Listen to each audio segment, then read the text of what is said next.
Sounds like Albedo's back, and he's waiting for us on Dragon Spine. No time to waste! Let's get going!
Illusion shattered!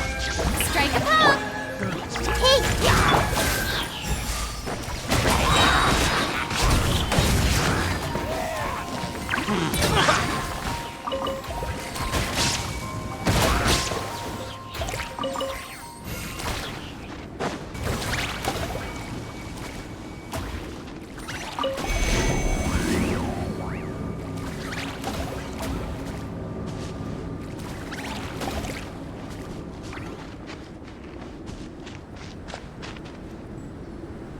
So this is the other Durin, huh? If this had been the dragon that ended up being revived in Mondstadt, there's no telling what kind of calamity that people would have had to endure.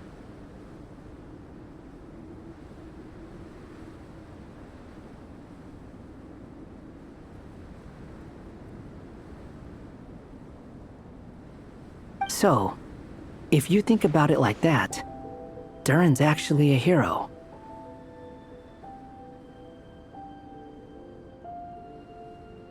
No, I'm just a little envious, that's all. Not everyone gets a chance to be a hero. Actually, most of the credit belongs to Albedo. Then again, barely anyone even remembers you at this point. So I guess there's not much left to envy.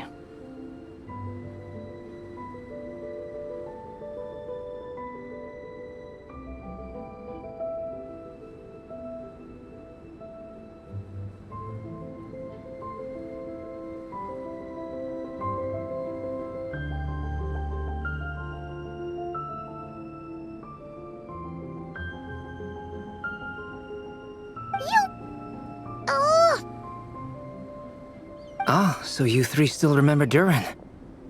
Looks like the memory loss hasn't spread to close friends. Yet. I guess that means my memory of you must still be complete as well. Albedo. You're finally here! Oh, boy, do we have a whole pile of questions for you!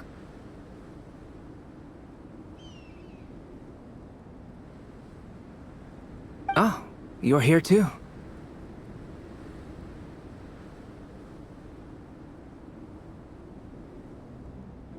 I think I've pieced together some of what happened to him. But what's your take on things?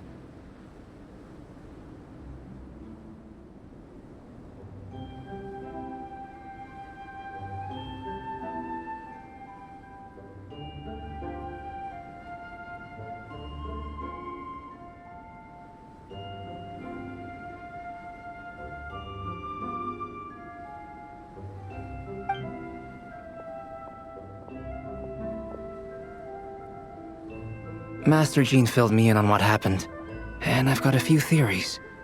But let's get on the same page first.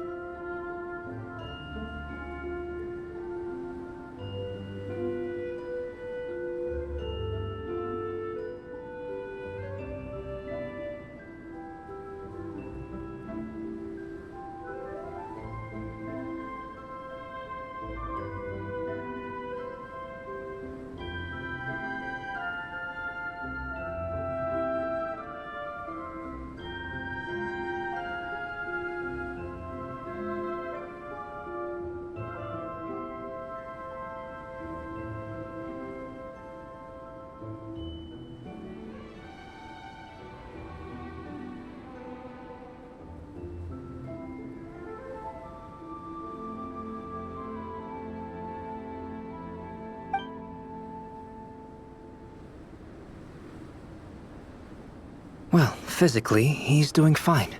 His body is holding the abyssal power at bay. And there's nothing whatsoever to indicate any risk of collapse.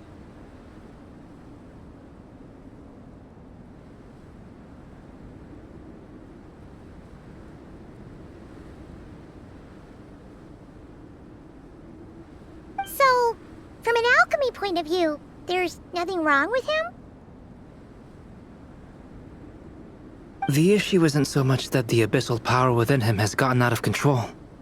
It's that the connection between his will and body is fading.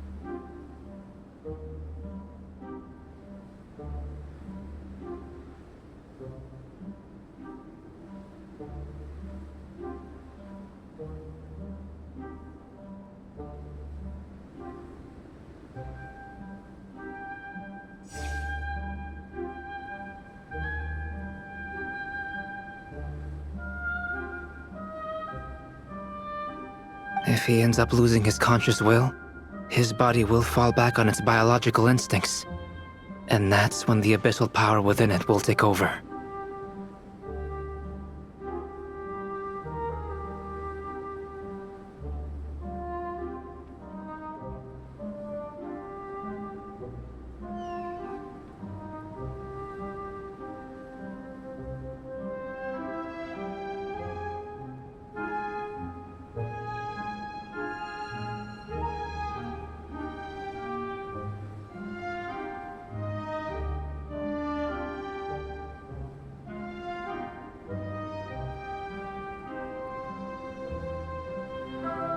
This book mentioned a witches' gathering. It seems like quite a few of these witches got themselves involved in Duran's case. Which brings me to my theory.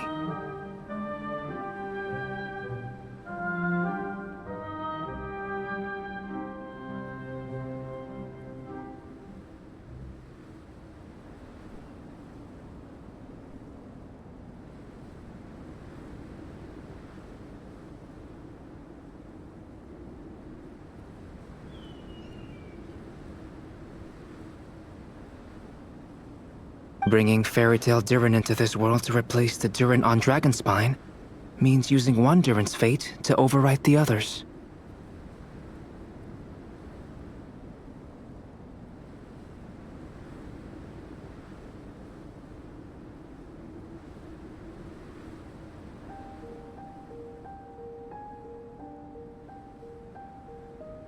But The power of alchemy alone would not be enough to pull off such a feat.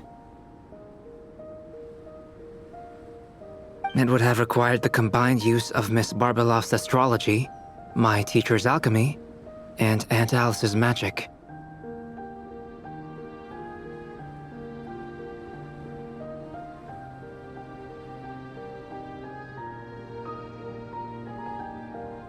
After learning of Miss Barbeloff's prophecy, Durin and I finally came up with a way to settle the Dragonspine Durin problem for good.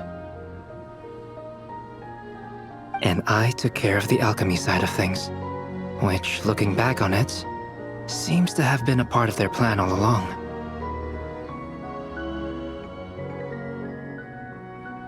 So now, there's only one thing missing.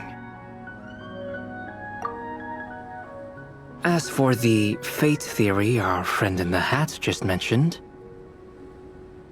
I still can't figure out how any kind of magic could possibly influence the fate of Tevat. But I'm certain that the answer lies within this book. So, the reason Alice had us complete this book was to make that magic possible?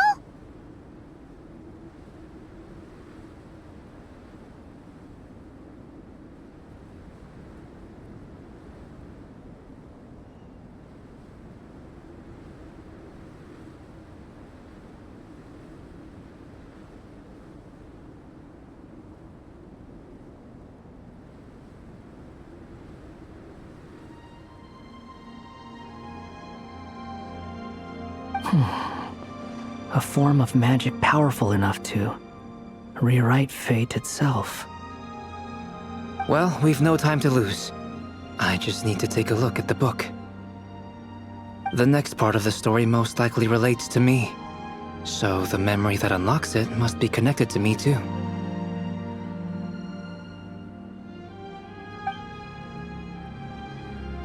Huh?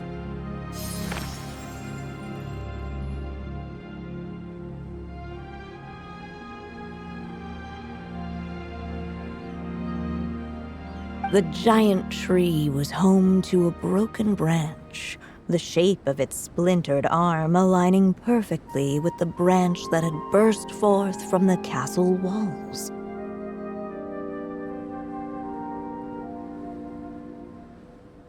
Join yourself to that broken bough, for there you may take root at last, and henceforth bask in the sun and rain of the world beyond the castle.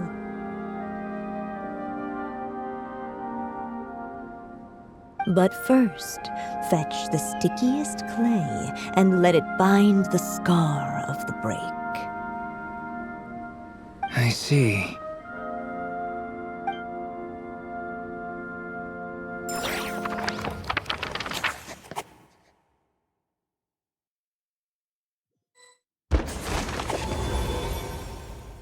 Guided by the breeze, the little dragon arrived at an alchemist's workshop.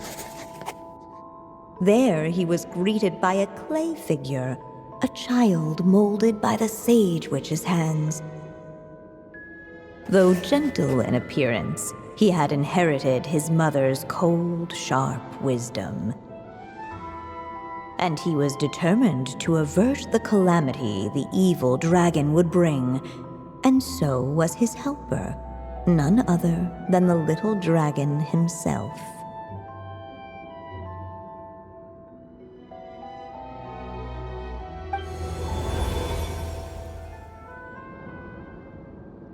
What is this place? It looks like it's modeled after an alchemist's workshop. Or rather, a cliched stereotype of one.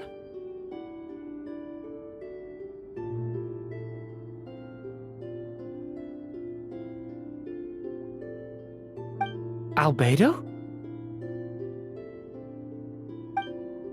Hold on. Why do I look like this?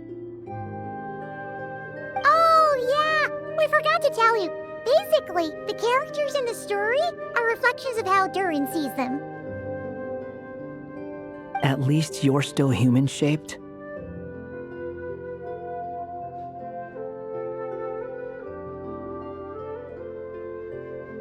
Well, since Cat Guy has taken on a different appearance too, that must mean the two of us are both characters in the story. But you, Paimon, and Durin haven't changed at all. You must be special figures in some way. I'd like to know more about that too. But seeing as none of them can explain it, let's just concentrate on moving the plot forward.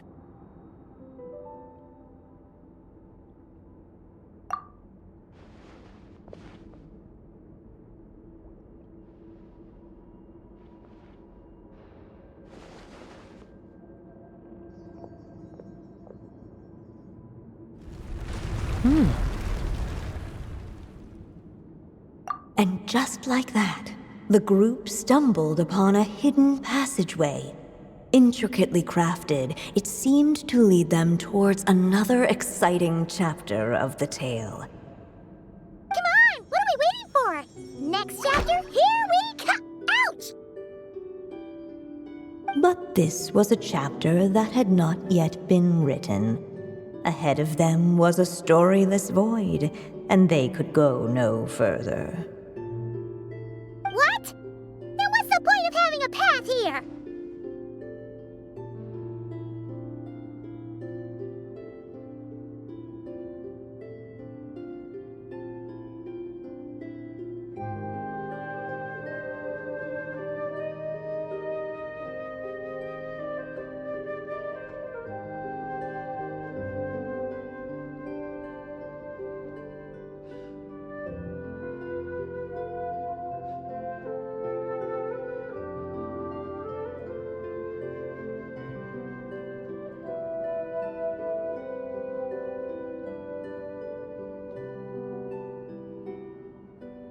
Sounds like a pretty bad habit for a writer.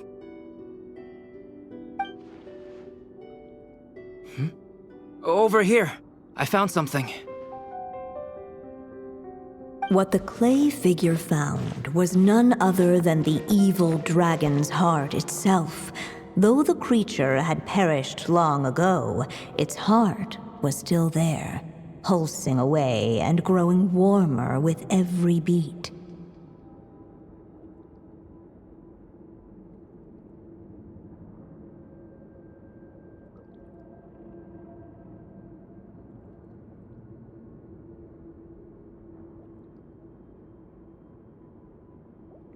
And the clay alchemist knew what it meant. That the evil dragon would return one day, just as the prophecy had foretold.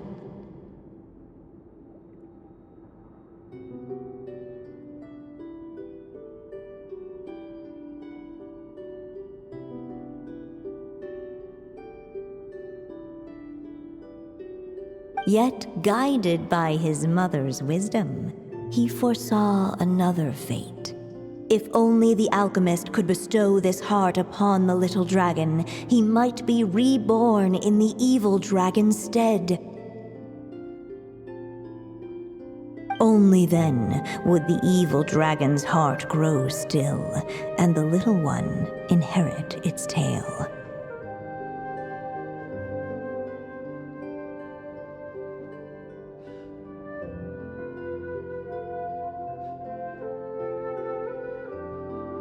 Sounds like this chapter's about Albedo bringing me to life?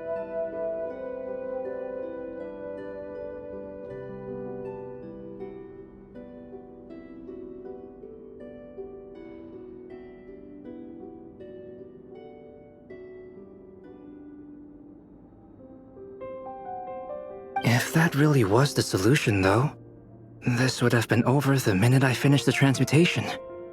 So why is Durin still being forgotten?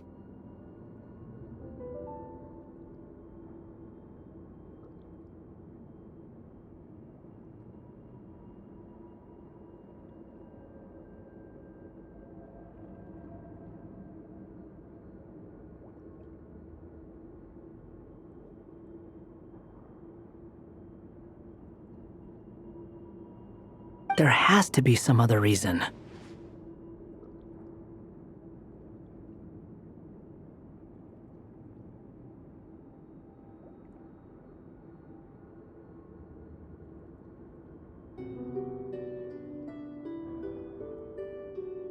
Yeah, I'd like to explore the area a bit more.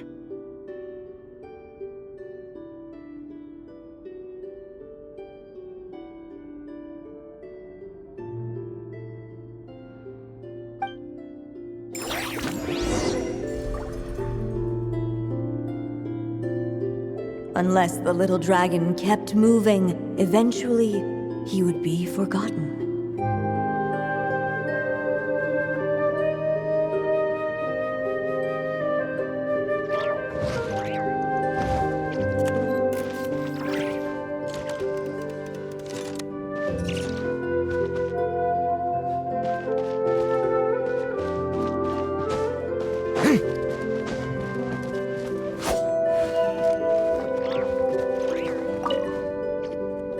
There you are. Oh, hello there. Hey, it's Minnie Durrett again! What are you doing holed up in here? I was worried I'd scare everyone off, so I've been hiding out here all this time. You must be really nervous, huh? I guess I am a little nervous, but I'm also excited. I'm gonna get to stop the evil dragon and even become a human. It's all thanks to that clay man. He's the one who talked me into it. And once I'm a human, I'll be able to make loads of friends and do tons of important things.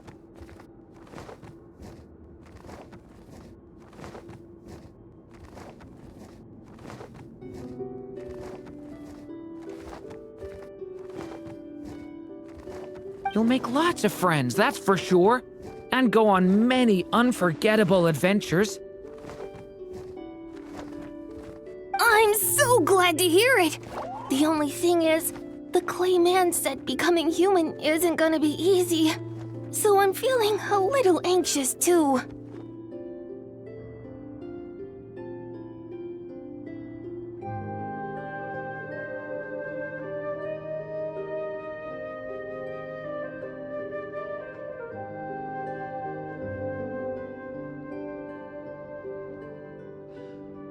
He's right about that. Even if you manage to become a human, there will always be tougher challenges on the road ahead.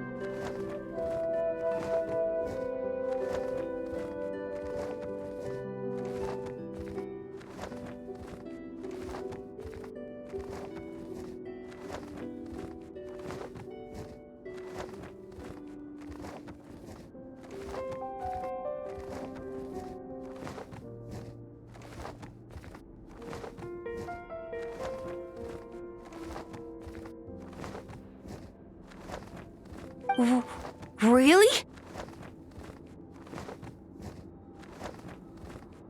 But even so, your friends will be there to help you.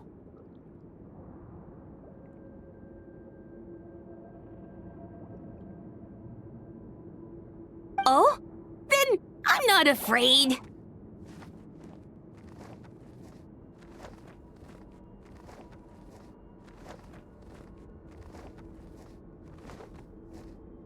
Funny, isn't it?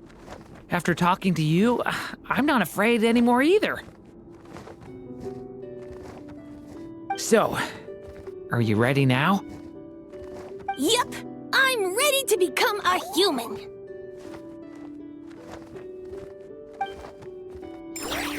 What the clay figure found was none other than the evil dragon's heart itself. Though the creature had perished long ago, its heart was still there, pulsing away and growing warmer with every beat. And the clay alchemist knew what it meant. That the evil dragon would return one day, just as the prophecy had foretold. Yet, guided by his mother's wisdom, he foresaw another fate. If only the alchemist could bestow this heart upon the little dragon, he might be reborn in the evil dragon's stead. Only then would the evil dragon's heart grow still, and the little one inherit its tale. At last, the little dragon accepted the evil dragon's heart, and a new life came into being. The evil dragon's heart beat in his chest, and the little dragon's soul guided him forward. Thus did the prophecy hold true, even as fate had been rewritten, and so was the little dragon born anew.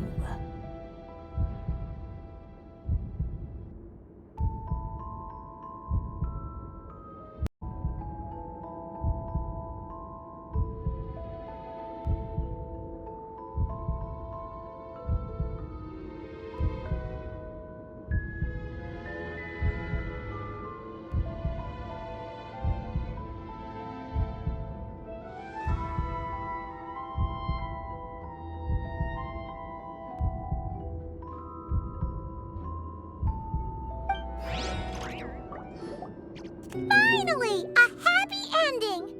That must be the last step, right? Woohoo! We completed the story!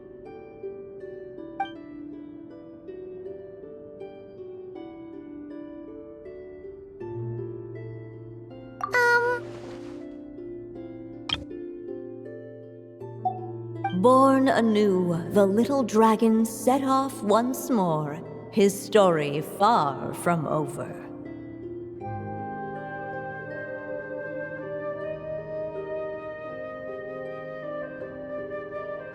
Huh? So, that wasn't the end? What comes next might be the most crucial part of all. The real last step. If fate really is as devious as they say, then I say, show us what you've got. Wow! You're all so serious all of a sudden.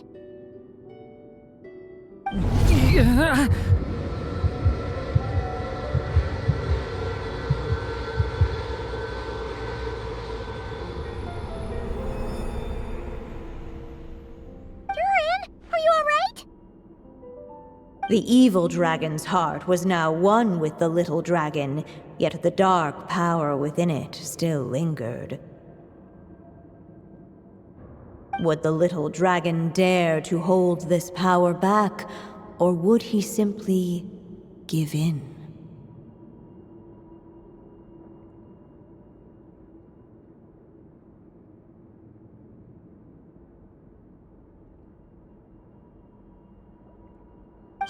What kind of question is that? Of course he's gonna control it. What choice does he have? Time is running out. So, would the little dragon dare to hold this power back? Or would he simply give in? What's up with the narrator?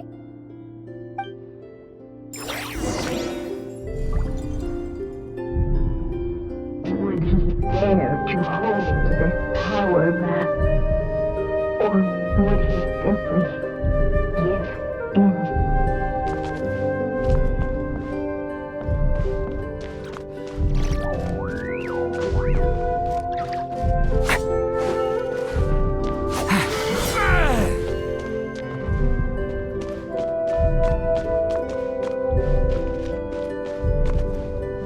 Would he dare to hold this power back? Or would he simply give in?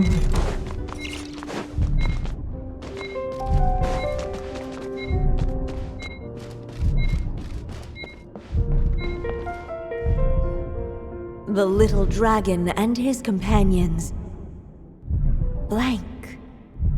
Blank again. Huh? What's going on? Are we running out of ink? Once the ink runs out, is that the end of the story? I had a feeling this would happen. What's happening to the others?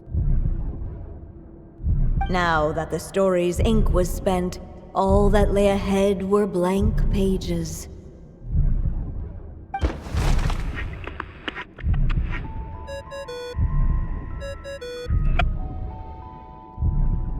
Hello, children. If you're hearing this recording, it's because you've reached a certain ending. You may have noticed that little Durin's experiences have been written into the pages of this book. Well, you should know that in the same way, its ending will also be written onto him.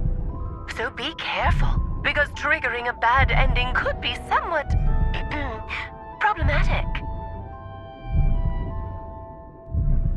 Let me guess, you're upset that I didn't warn you earlier? Don't worry though, I've thought it all through. I built a very special feature into this book, just for you, the witnesses of this tale. So, go ahead, see if you can turn back the pages. If you're not happy with the ending you've reached, just flip back a few pages and let the tale unfold once more. Pretty incredible, huh? That's the power of magic.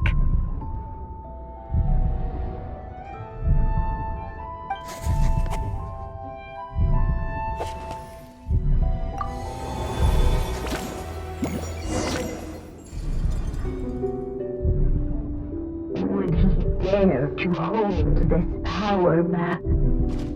Or would he simply give in? Not enough ink? Seriously?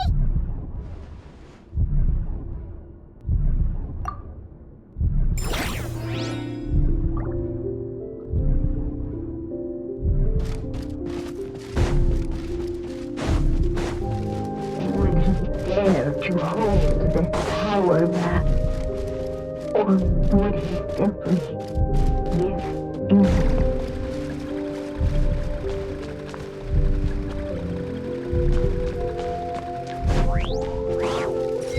Ahead of them was a storyless void, and they could go no further.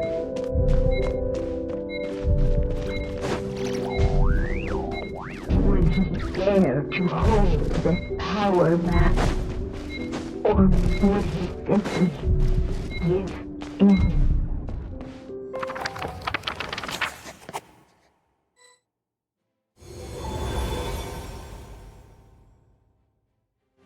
The little dragon was at an impasse, and the dark power within him surged like a tide. Unchecked, the darkness engulfed everything around it, including the little dragon's soul. The little dragon's story faded into nothingness, and in the world beyond the castle, only the evil dragon's tale endured. Is this me? And so the story ended, with the little dragon fading from sight, leaving nothing but the evil dragon's shadow in his place. Oh no! That means Durin... What do we do now?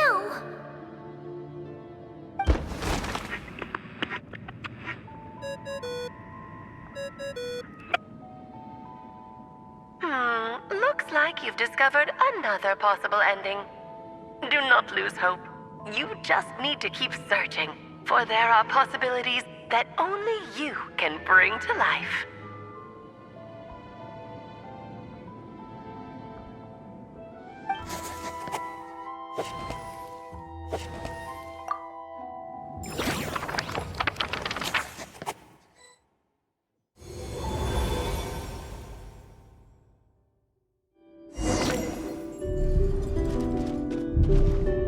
Would he dare to hold this power map?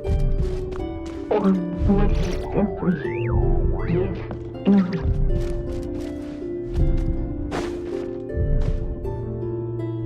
Returning to the castle. I just never thought crossing over into a new world would create so much trouble.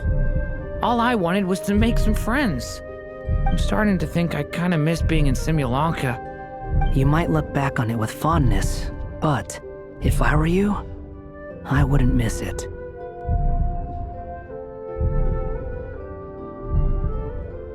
Why? Sometimes, moving on with your life comes at a cost. But that's better than going nowhere at all. You don't have to worry, Durin. No matter what problem you face, there will always be a solution. Okay. Sometimes I wish I could just go back and see it again.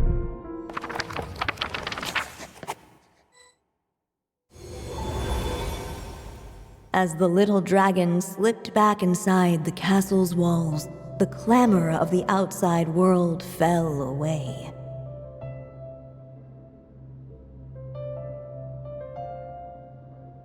There was no danger here, no problems for the little dragon to resolve.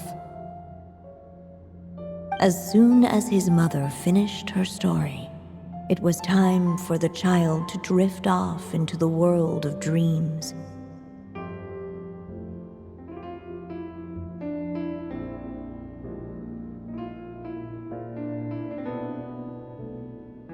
And so the story ended, with the little dragon fast asleep in his castle, just like he had never even hatched.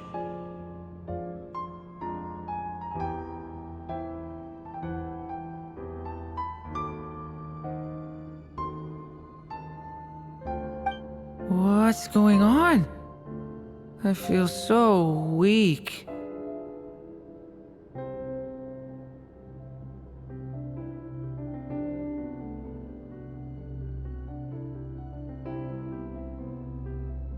Hey, what's happening?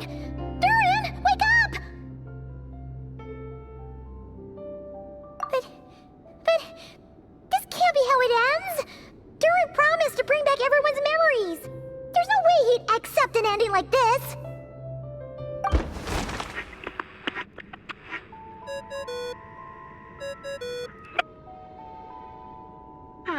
Looks like you've discovered another possible ending.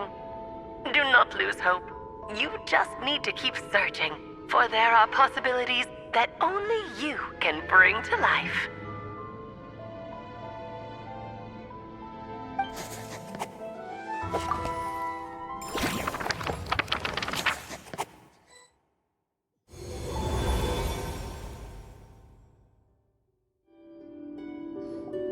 What's going on here?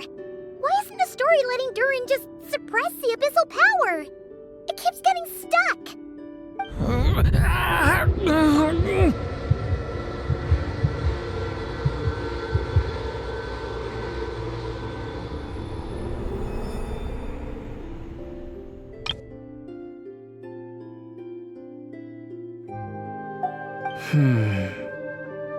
It seems the act of suppressing the power counts as an event in the story.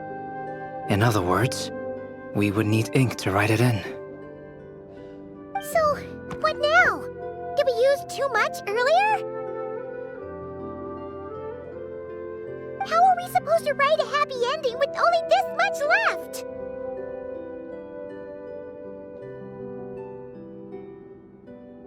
But... Well, this is Durin's story. As long as he's alive and well, why should it end?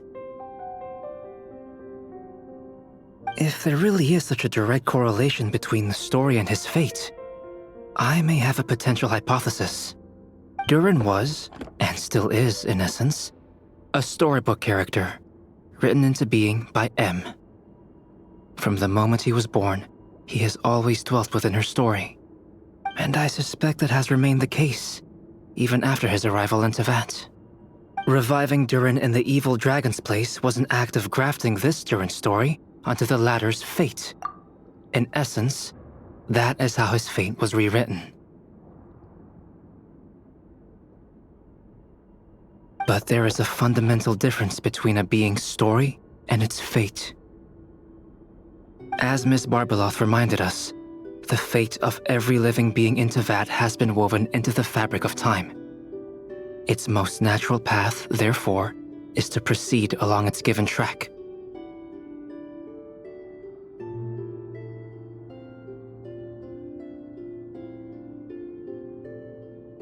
But Duran's story, on the other hand,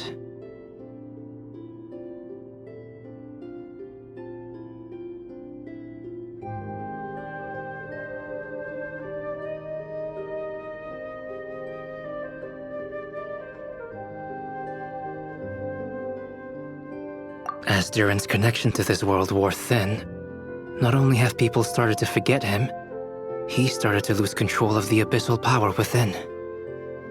In other words, his story can't continue, because the author's ink is drying up. That's what it seems like to me. It would seem the little dragon had made a group of fine friends indeed. Save it. The question is, are you here to help him or stand in his way? This is as far as the story can go. What path will you choose? I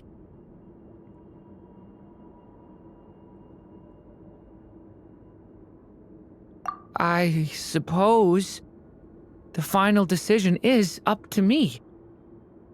It's hard to believe I never actually left my mother's story. If that's true, I'd like to go there and see for myself. By there, I take it you mean the blank pages of the unwritten chapter ahead? But we still don't even know how Alice's magic works. If Duran belongs inside the story, then going outside of it to some unwritten part, isn't it too risky? I'm not afraid. I second that. It would seem this is one answer you need to go seize for yourself. So be it. Whatever obstacles stand in your way, we'll tear them down together.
invisible.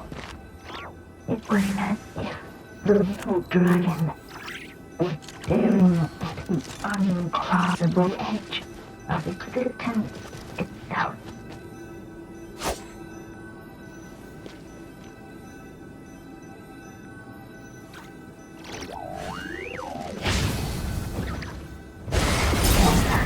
All of a sudden, it began to fracture, as if struck by some transcendent will.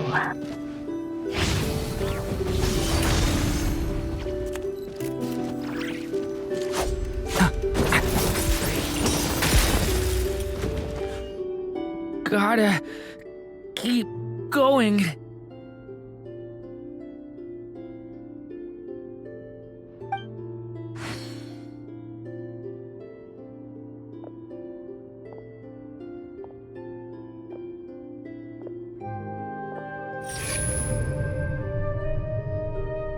Ahead lies only a stormless void.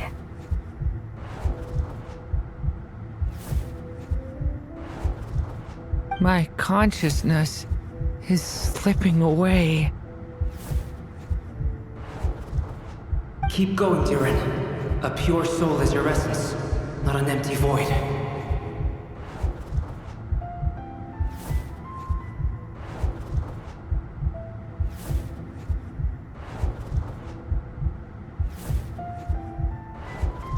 I feel so weak.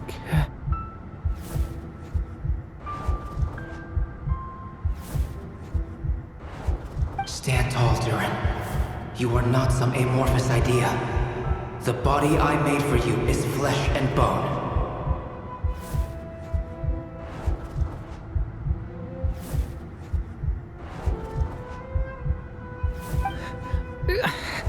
Am I truly alive? Yes, Durin, but you must keep going. You're as alive and real as I am.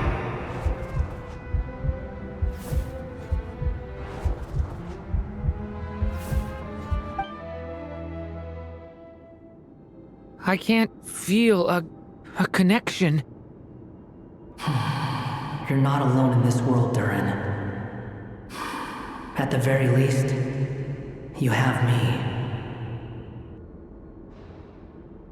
I can't remember anything. Who am I? Your name is Durin, and there are many who still remember it. My name is Durin. You're taking too long. Come on, Durin, run! In this world, fate waits for no one. Wait! Where am I meant to go? What am I supposed to do? Go. Make your wish come true, Durin. My wish?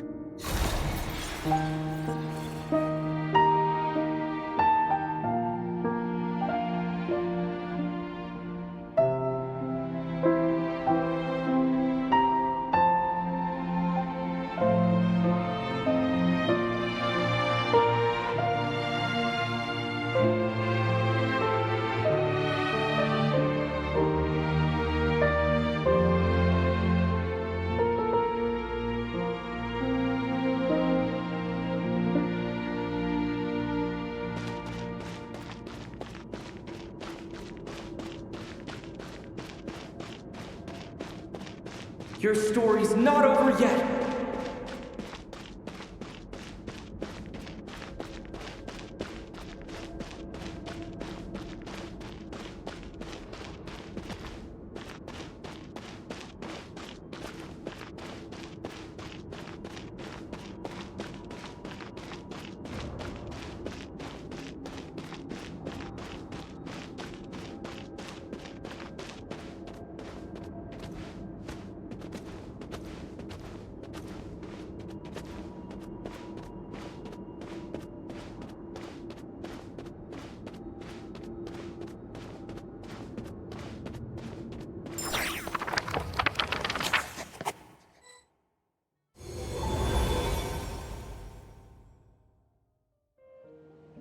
Silence, huh? Have you nothing to say about my proposal?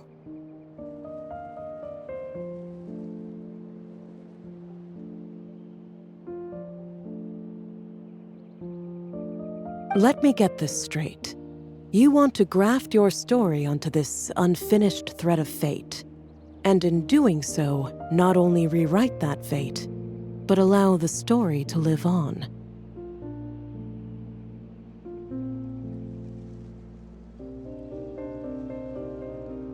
Quite the brilliant idea.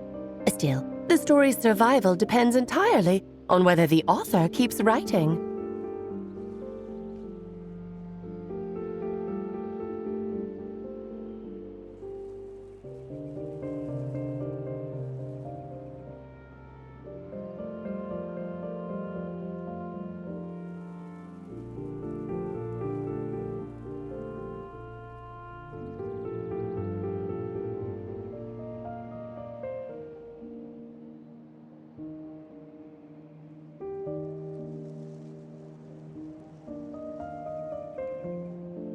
Exactly. And the moment foretold by the prophecy is still centuries away.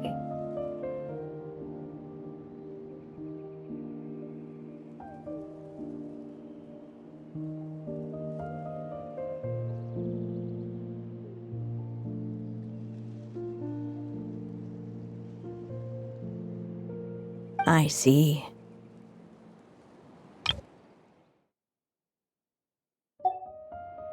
I thought my own ignorance might be the problem. That I'd asked more of the noble science of alchemy than it could ever deliver. Or that I had failed to discern the heavenly signs and grasp the secret truth underlying the prophecy.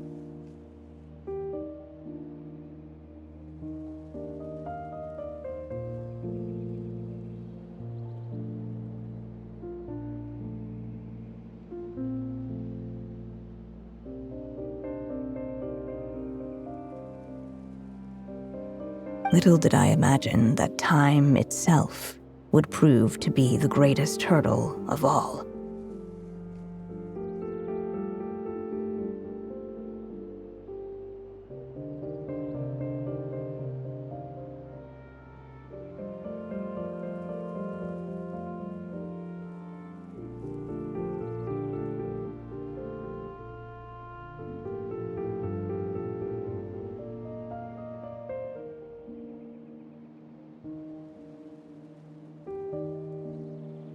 Well, my friend, this has been a most intriguing experiment. And from an academic perspective, at least, I don't think it was a bad proposal.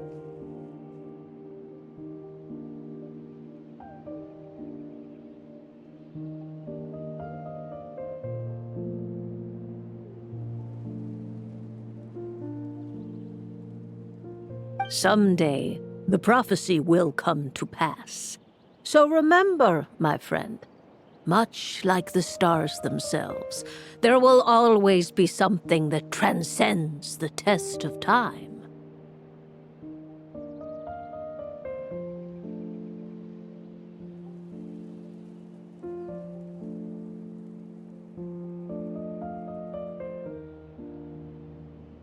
Thank you, everyone. You've helped me so much already. But, Alice, I still have one final favor to ask of you.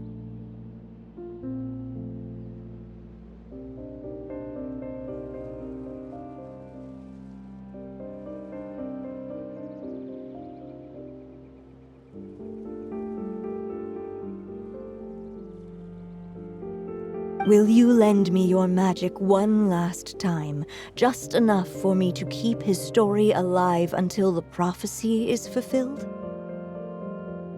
You mean you want me to extend your lifespan? No, not in that sense. As Rheindotter once told me, the laws governing life and death are among the most unyielding in this world. I'm well aware of that.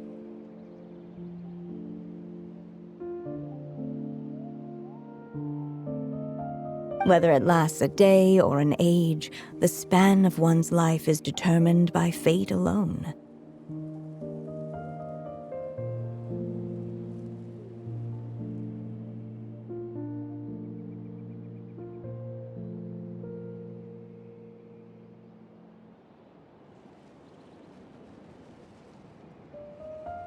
If I tried to breach that law by force, I'm afraid I would lose what makes me human.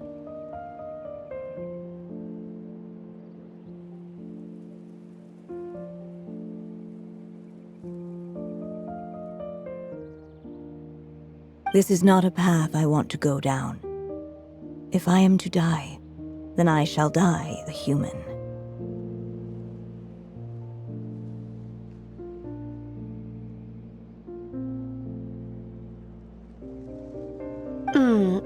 So, what is it that you want me to do?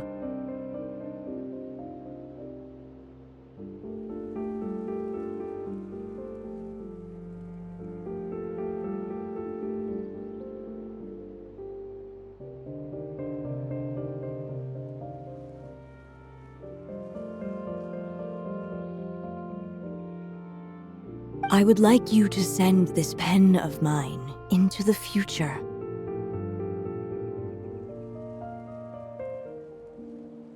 I see. Then perhaps there really is a way I can help. I could create a kind of story magic to take over the writing once you're gone.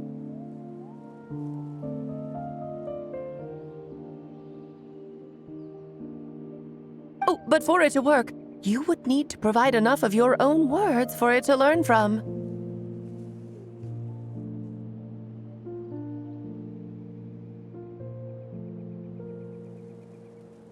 How much? Oh, an immense amount. So much, in fact, that you would have to spend the rest of your life writing. And even then, I'm sorry to say, it would not last forever. No matter how much you write, there is a limit to the number of words you can leave behind. But the world itself will never stop changing. Someday, perhaps, even your entire corpus will not be enough for the magic to continue describing this world. And when that happens, the story will end.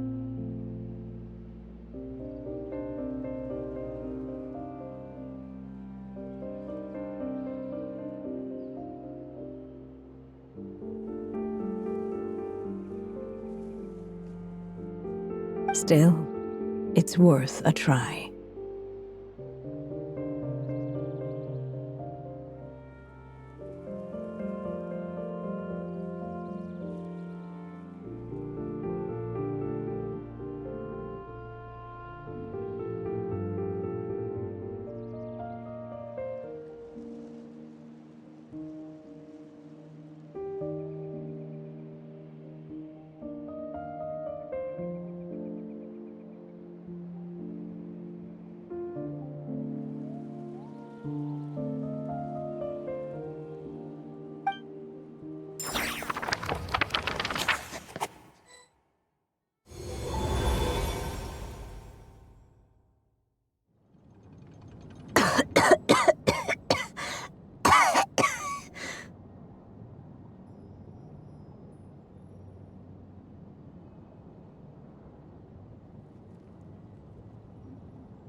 Oh, my dear Anya. Even after all this time, you're still... Look at you. You should be enjoying your old age in peace and quiet, especially now that things are finally returning to normal after that terrible calamity.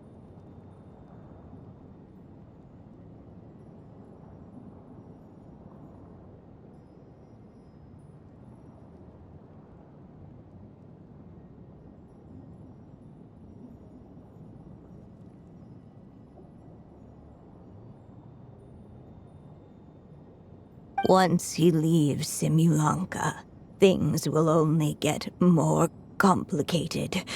If his story is to continue, There needs to be more material for the magic to draw upon.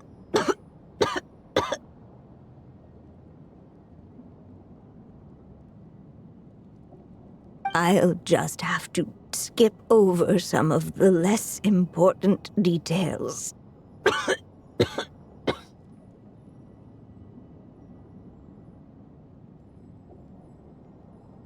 Anya, why do you insist on sending him out of the storybook world? Why must he face his fate in Teyvat?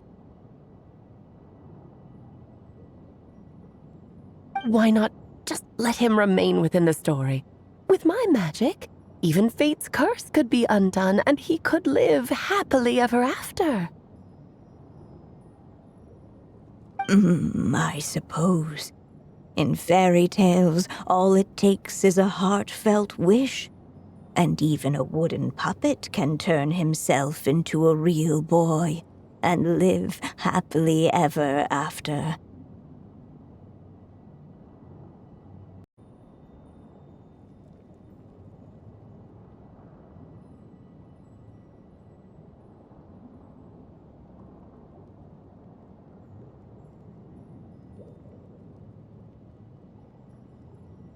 That's just how fairy tales end, isn't it?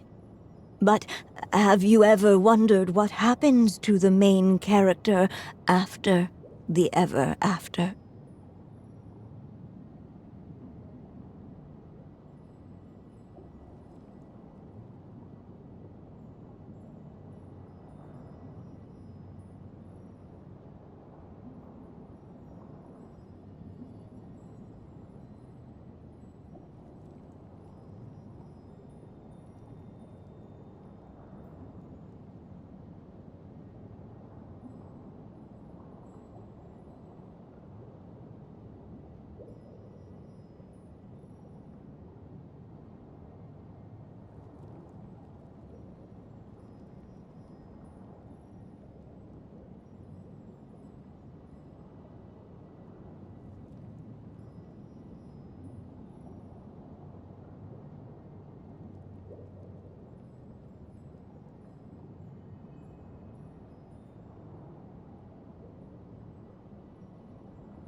Tell me, Alice, in your eyes, what would be a writer's greatest regret?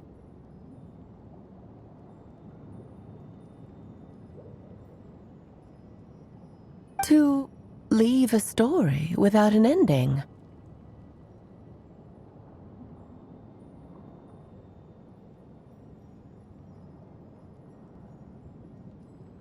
Not a bad answer. It's true, many writers come to consider that their greatest regret, but I see things differently. My greatest regret is that every story I write has to come to an end in the first place.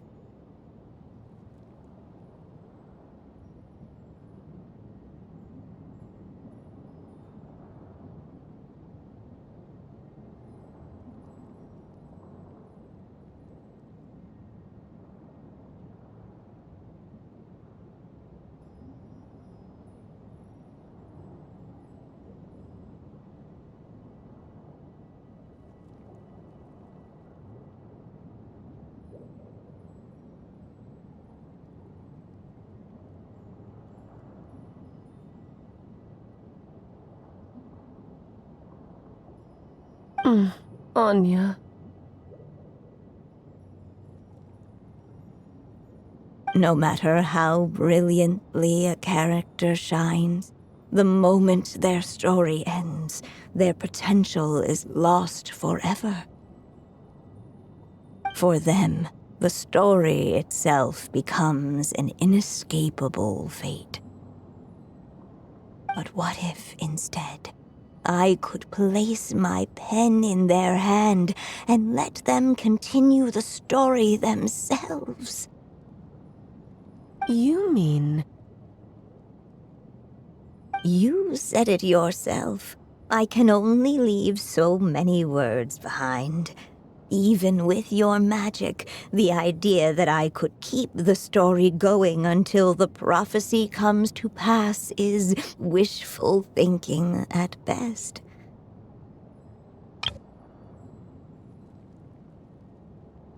But I've found a way to use your magic to transform some of my finished stories into a special kind of ink.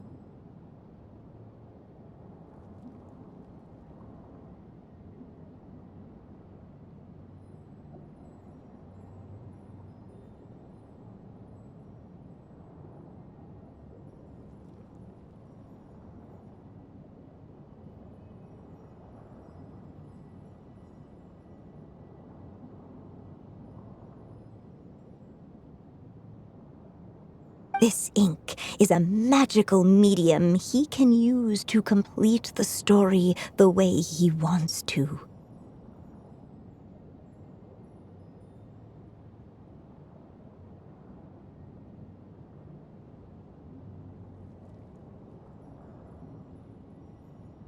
For what is storytelling but another kind of magic? And if he can experience the whole tale himself while leaving behind his own wishes and aspirations,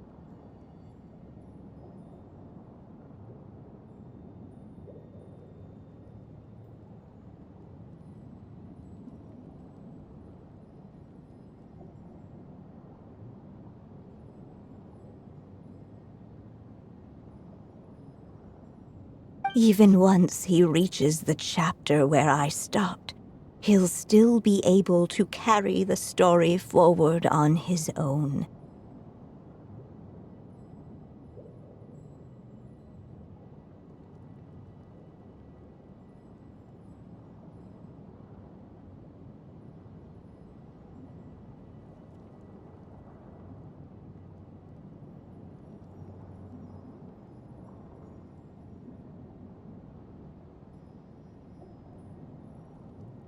And so, by leaving him this ink, I can entrust him with the responsibility of writing his own story.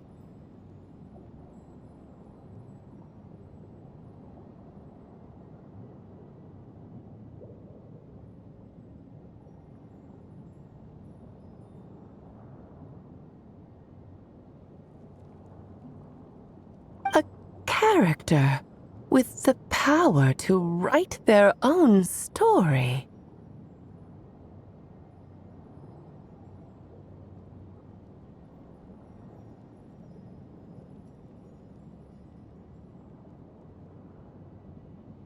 That way, he'll finally be free from the cage that is my pen. And like anyone else living in the real world, he can go on to create a life of his own.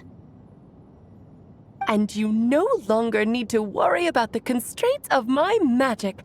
What a brilliant idea, Anya!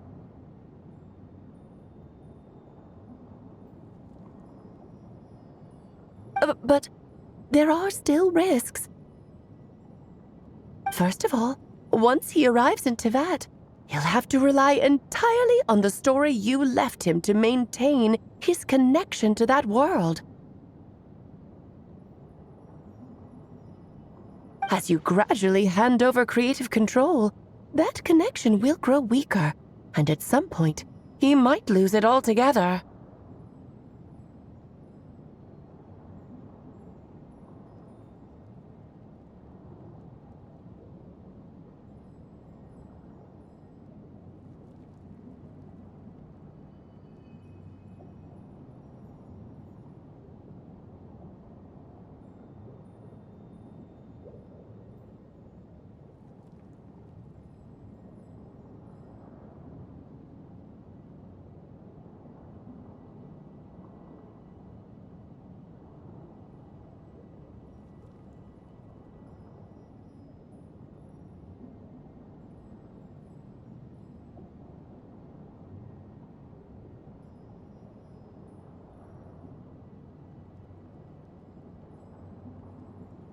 But at the same time, he'll also have the chance to forge that connection for himself.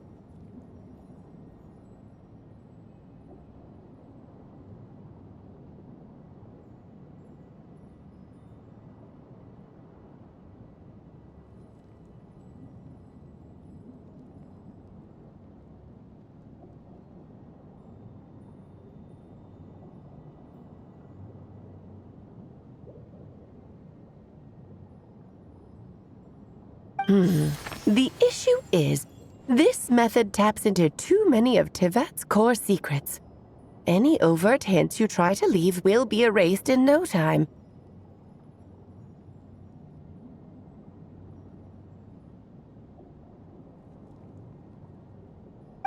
In fact, it'd be hard for you to leave anything at all to guide them.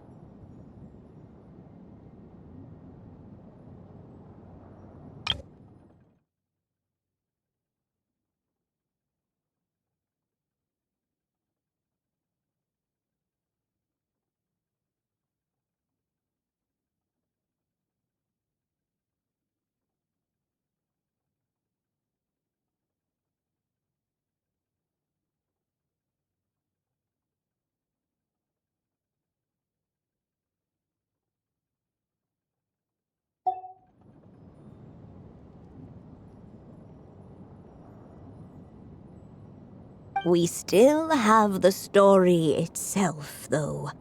I can use that to show them the way.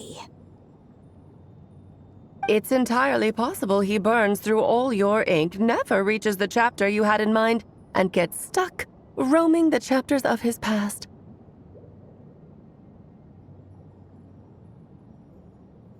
But despite all that, I still believe in what this child can become.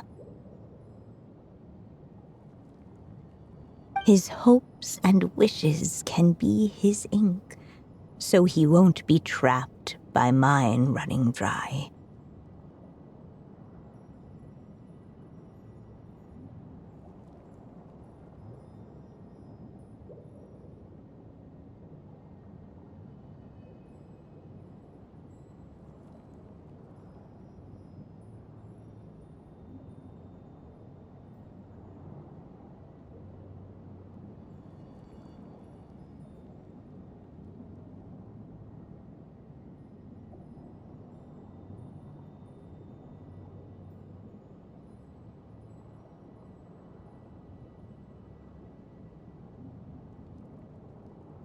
Oh, what the writer you are, Anya.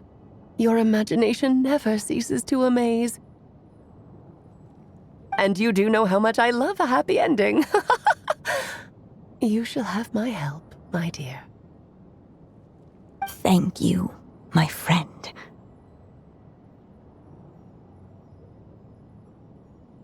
Well then, my child, do you understand what you must do?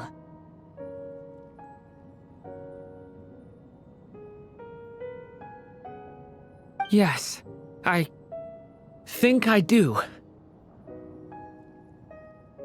It's my turn to keep this story alive. Then what's holding you back?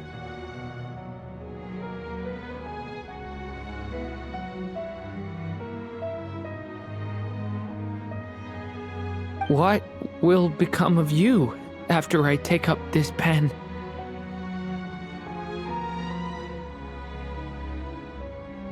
I will fade away. There will no longer be a reason for me to go on existing.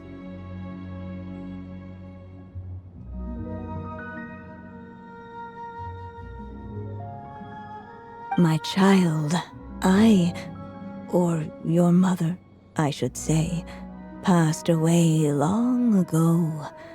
The voice you're hearing is nothing but a magical echo that has now fulfilled its purpose. You needn't feel so reluctant to let me go.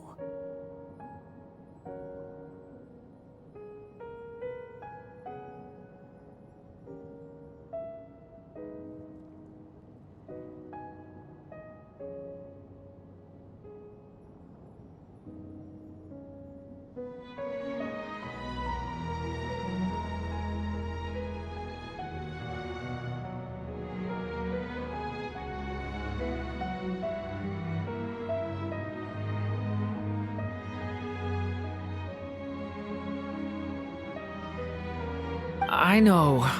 I know my mother died long ago.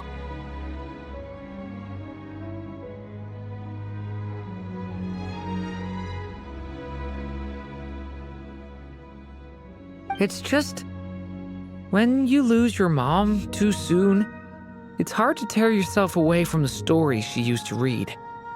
I guess it's a silly way of pretending she's still here, by your side.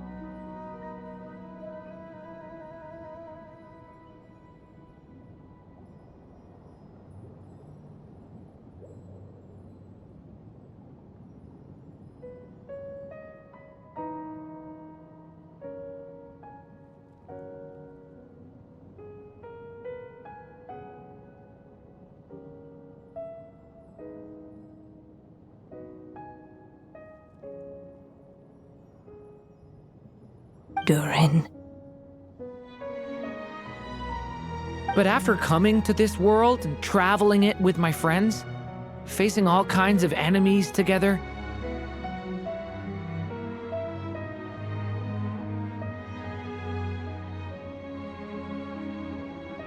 I suddenly realized I couldn't just sit around listening to my mother's stories because I'd found a new purpose in life.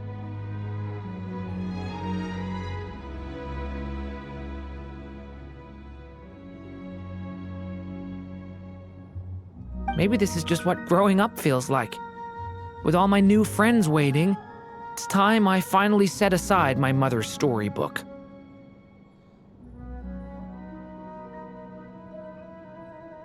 I'm ready to grow up now, Mom.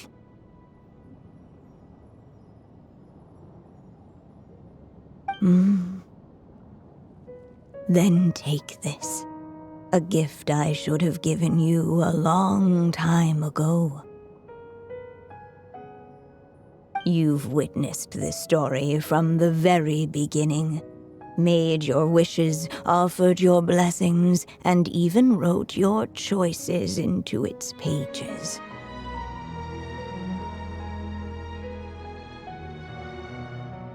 From here on out, this pen is yours.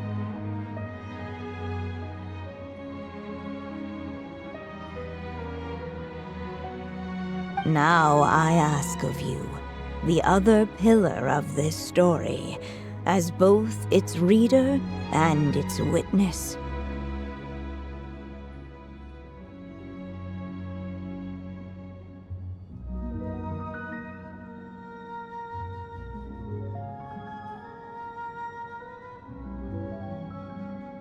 Will you turn the page so the next chapter can begin?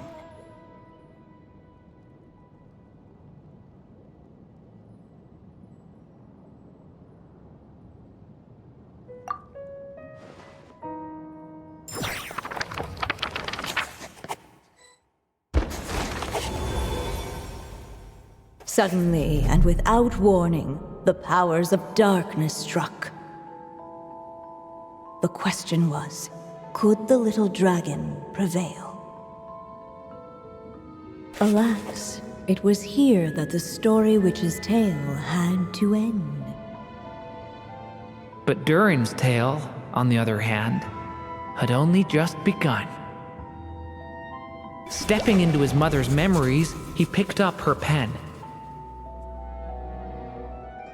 And so the story that was ending began anew. He had made up his mind to challenge the fate that barred the way ahead.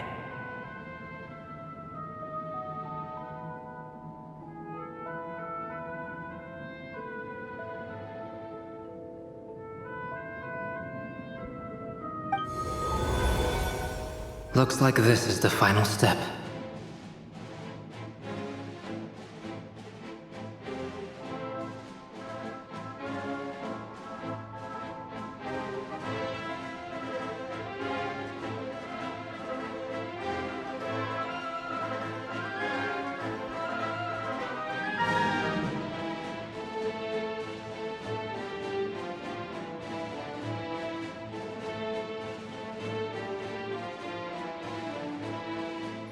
A chance to strike back at fate? Now that's not something that comes knocking every day.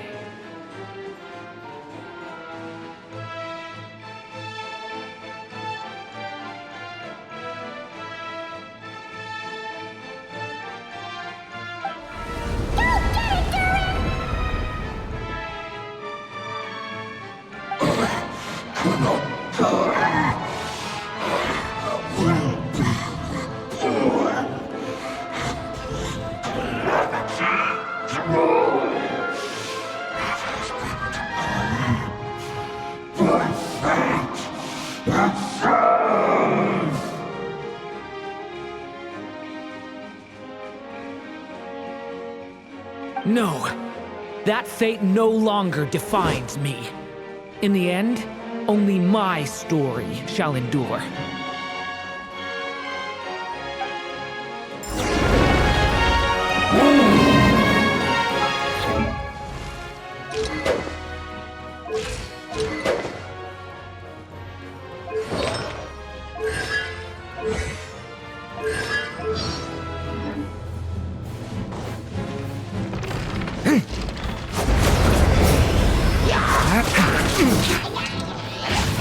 Stay back!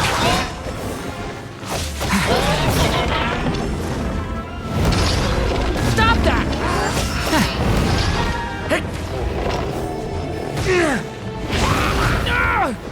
Devouring claw! Lament for the end!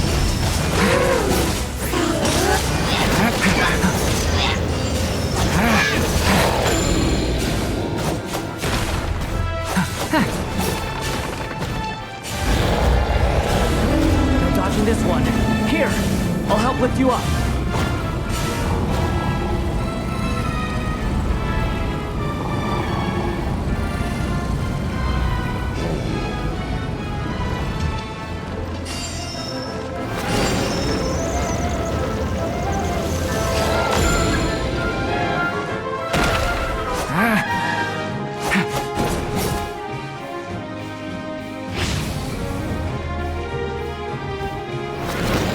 Only my story shall endure.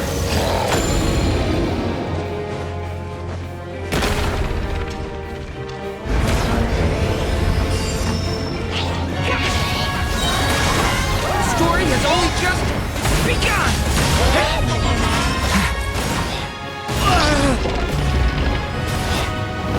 Your story's not over yet.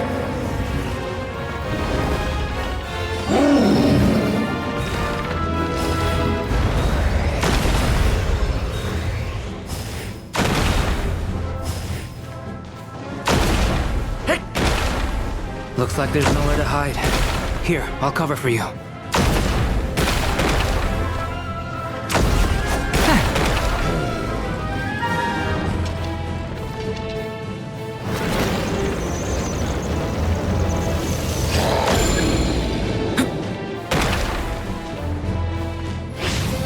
This time, the light prevails.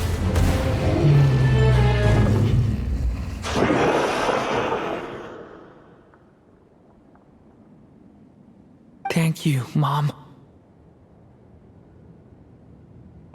And so it was that Durin defeated the darkness and rewrote his fate. But his story is far from over.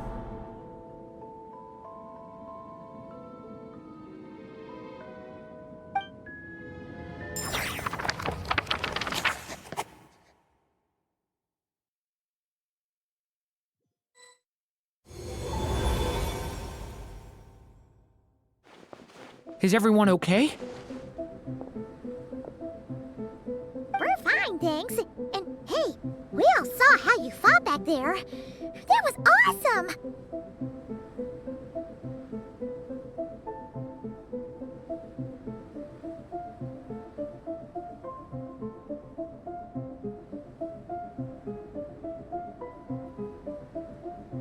I have to admit, I do feel like something in me has changed. I owe you all so much. Without your help, I don't know if I could have ever made it this far.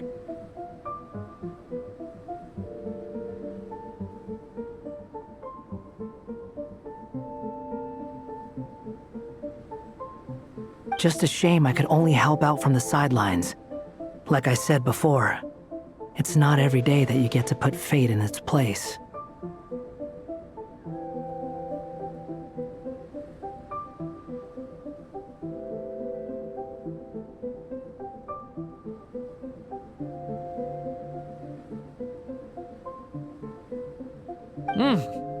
Well, I'm sure you'll hear it someday. Hear what? The chance to strike back at fate knocking at your door. Yeah, maybe someday. Allow me to just check one thing.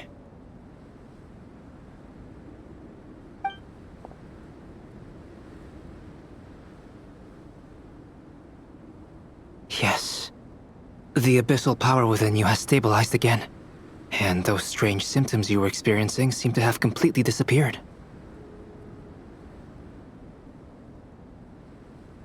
Oh, thank goodness!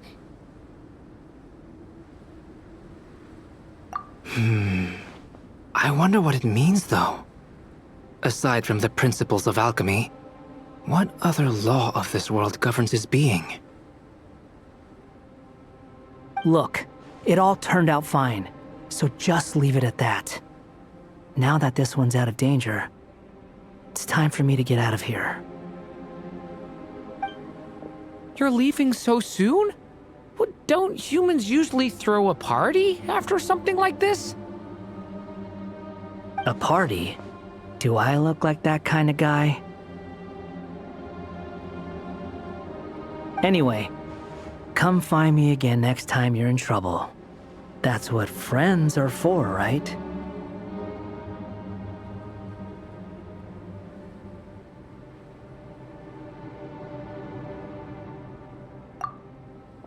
In a way, though, he is right. This is Durin's moment to celebrate, not the time for academic discussions.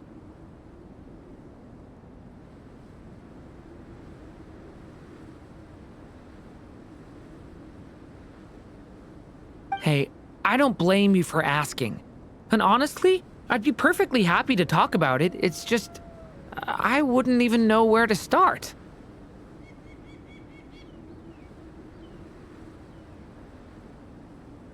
It's all right. I'm sure we'll get a chance at some point.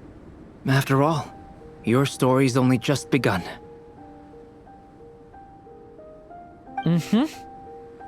All right then. Traveler and Paimon, we'll part ways here.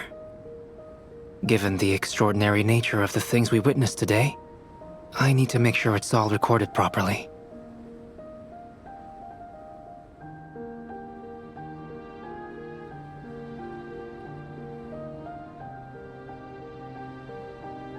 Okay, see ya!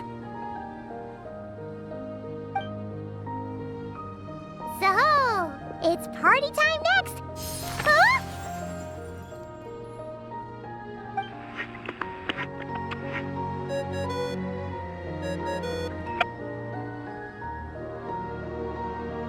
Congratulations on completing your mission. Now then, as per our agreement, it's about time you returned that book. She must have known the moment we finished! Just like she said she would!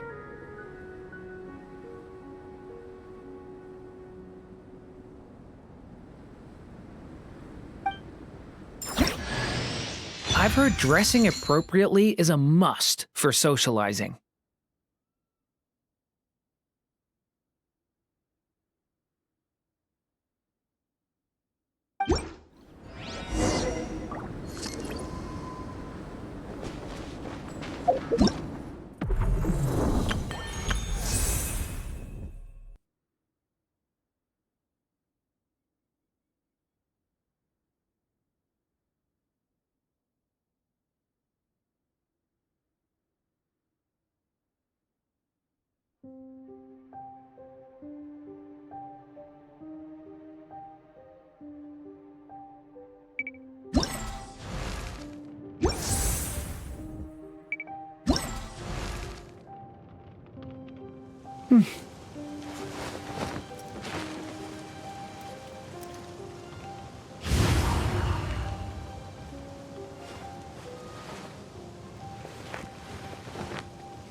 Oh, my writer and witness.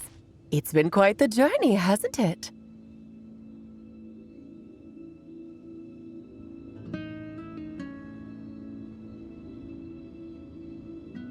You had special plans for the Traveler from the start, didn't you?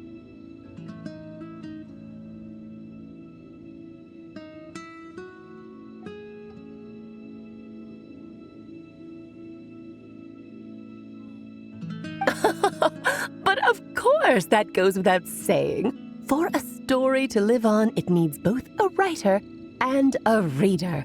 Only then can my magic take effect.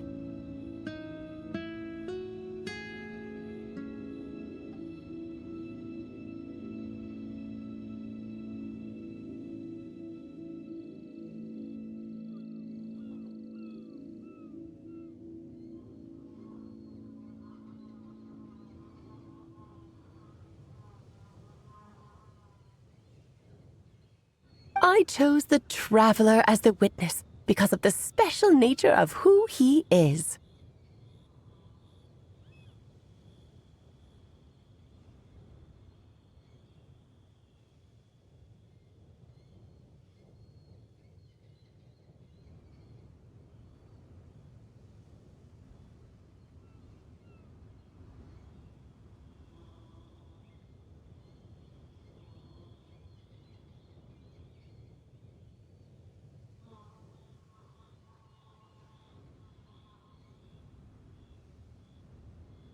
It's not easy finding someone with that kind of background, you know.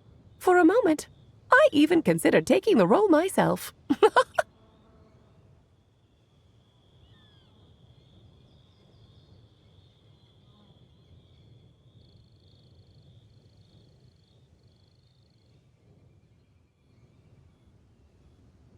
At least it made for an interesting story, right?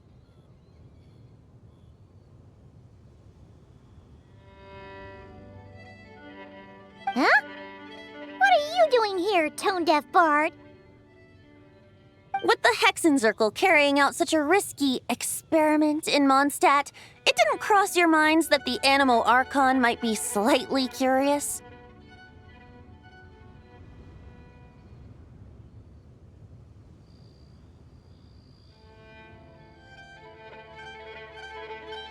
Sorry for the trouble, Lord Barbados.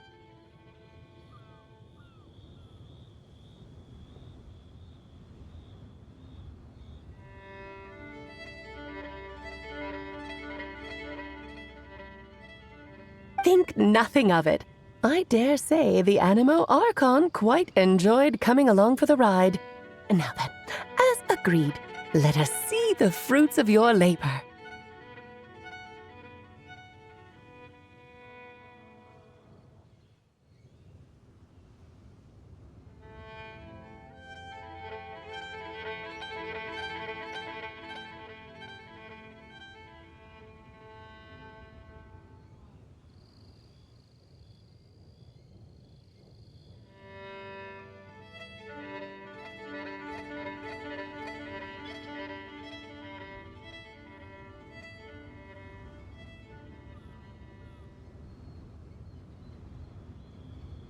Here, please take a look.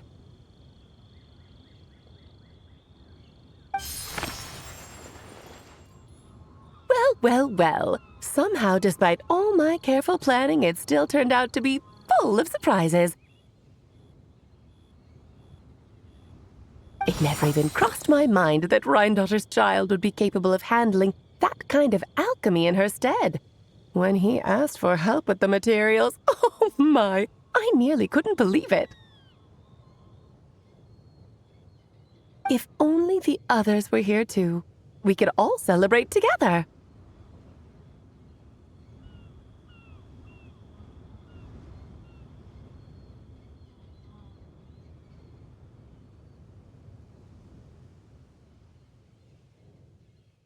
I'm right here, you know. The only one who hasn't responded is the one busy stuffing her face over there. Is that you, Barbie? A little late to the party, don't you think?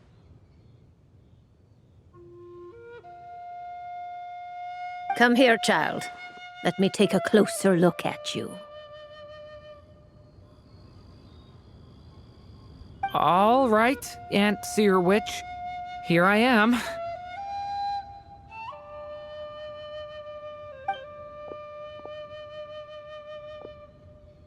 Just as I thought. This child's fate does not appear among the stars. Anya has accomplished what almost no one before her could.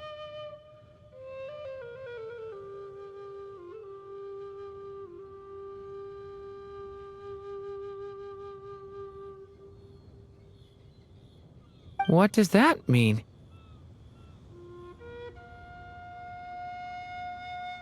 Child, all you need to know is that you're very lucky indeed. Oh.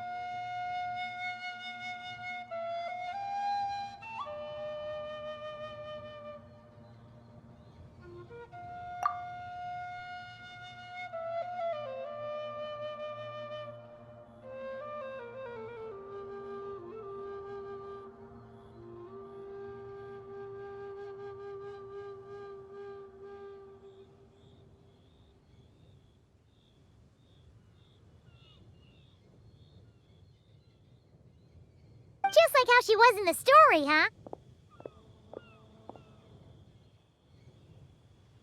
Tell me, little Durin, what will you do next? I, for one, cannot wait to see how your story unfolds.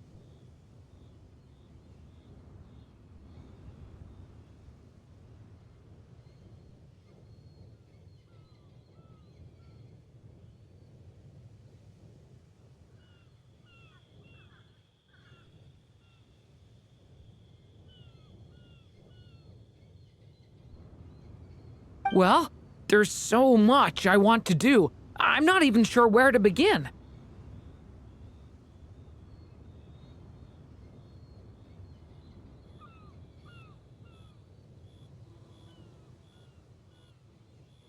How about settling your most recent regret?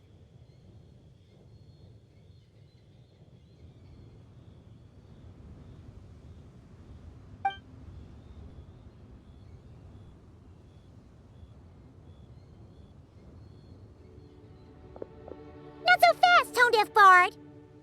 What exactly did you just tell Durin to do?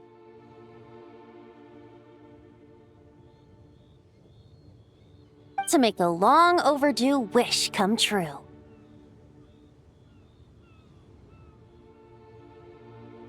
Thank you once again, Alice.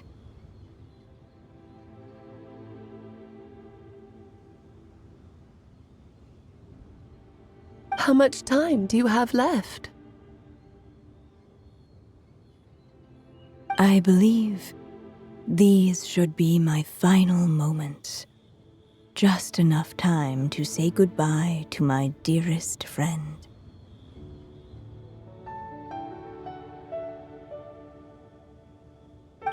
This feels like having to say our final goodbyes all over again. I don't like it. Not one bit.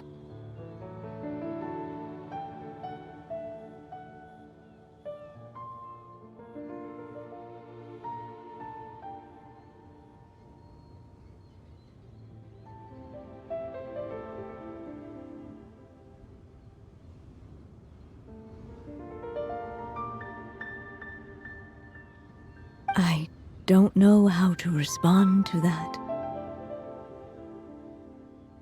Strange. You were always such a cheerful figure in my stories. I even dubbed you the Merry Witch, you know.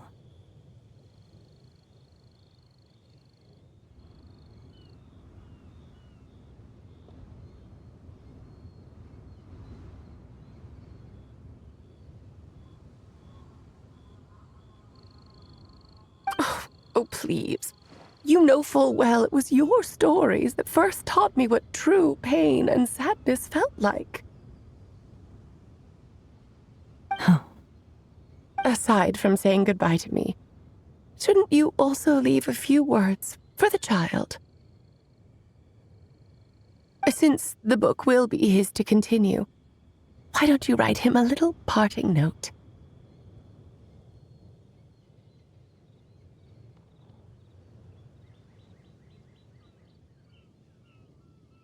There's no need.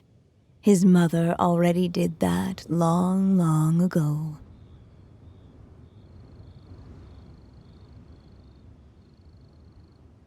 All that remains is for me to convey it on her behalf.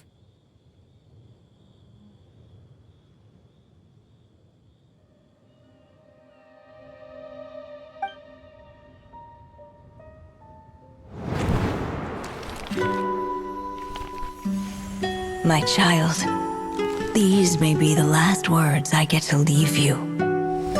I've always thought of the characters in my stories as my children, loving each one of them, just like a mother would.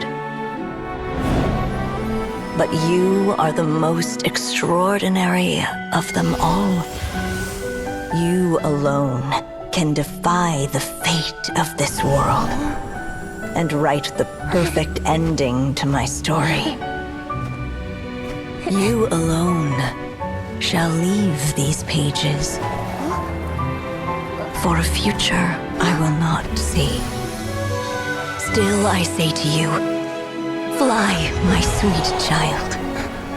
Just like a forest breeze yearns for the open sky, head into the unknown and seek an adventure to call your own. If you meet a dragon bright as 1,000 jewels, dance through the air together.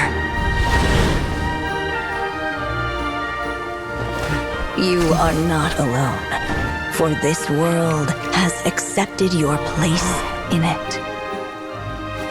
Do not lose heart. You still have many wishes left to fulfill. A long tale awaits you, my love. Let songs and flowers be the ink that fills its pages. Take my pen and use it to continue your story.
Long, long ago, an evil dragon descended upon the human world, bringing terrible calamity. Bravely did the people resist.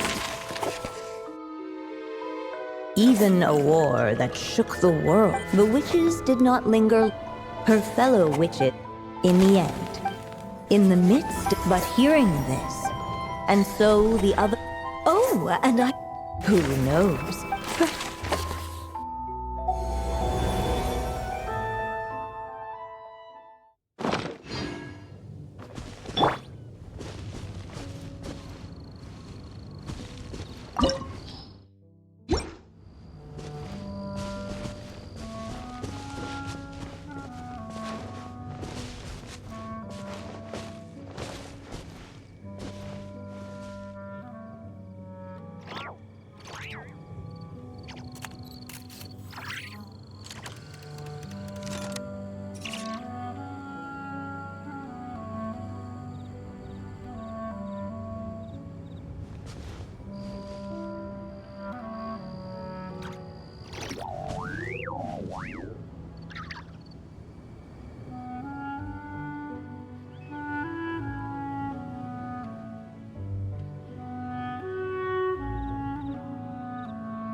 There you go! Your very own copy of the book. We wouldn't want one of the story's key witnesses to leave empty-handed now, would we?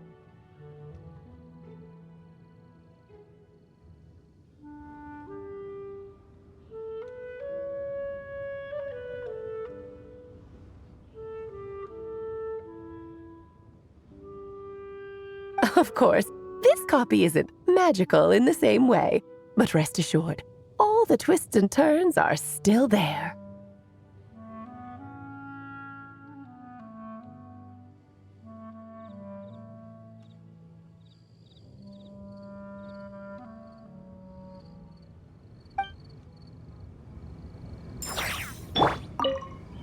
There you go! Your very own copy of the book. We wouldn't want one of the story's key witnesses to leave empty-handed now, would we? Of course, this copy isn't magical in the same way, but rest assured, all the twists and turns are still there.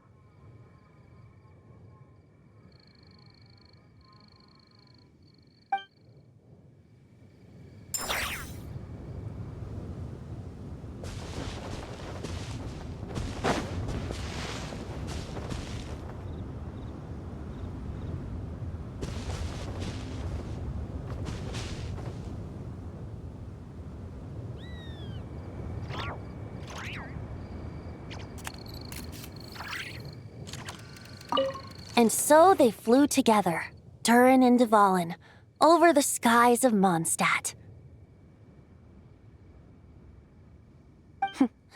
Who'd have thought such words could ever have described a happy ending, huh?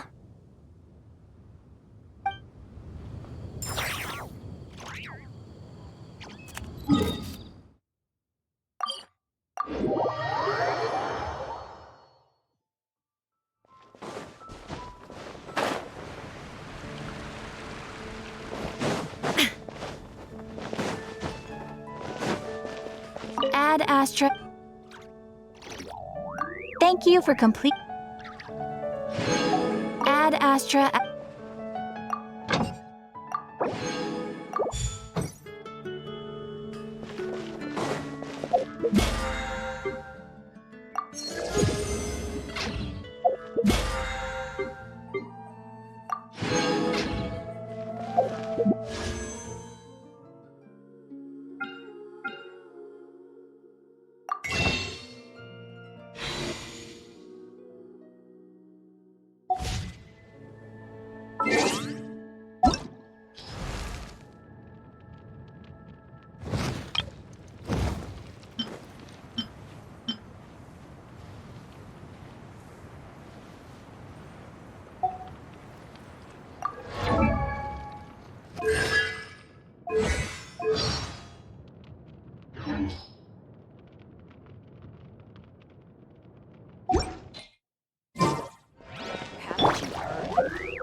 Long, long ago, an evil dragon descended upon the human world, bringing terrible calamity in its wake. Bravely did the people resist, until at last the dragon lay slain. Later, a witch with a love for stories came upon the tale of the evil dragon, and for reasons she could not explain, felt a pang of sorrow on its behalf. For she knew, despite its body being born of wicked alchemy, all along, the dragon's soul was that of an innocent child. Right up to the moment of its death, it had no choice in becoming a vessel of calamity.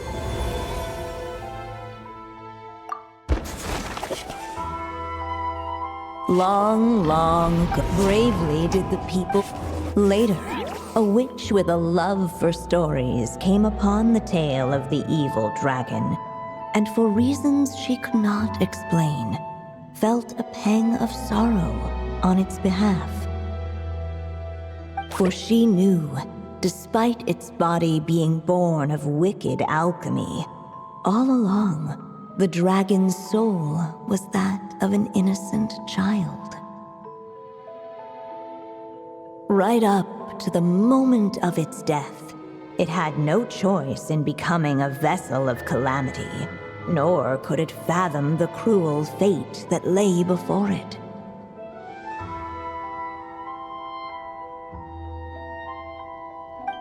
Though the witch had a love of stories, she was not pleased with how this one ended. No, with it, she wove a dragon's egg, resolving...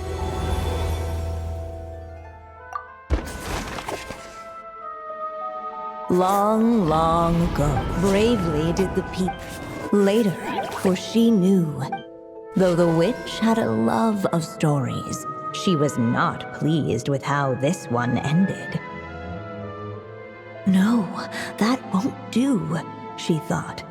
I'll write you a better ending instead. And so she set off to do just that, borrowing a little magic from her friend. With it, she wove a dragon's egg, resolving to rear a dragon child of her own. Yet long in thought she lingered, wondering what kind of world her little dragon ought to behold upon waking. At last she made her mind up, adorning the cradle with a trace of palatial splendor. Then she quietly waited for the egg to hatch. The waiting witch did not feel lonely, for she had 3 visitors by her side. Together, they beheld the hatchling's first breath of life.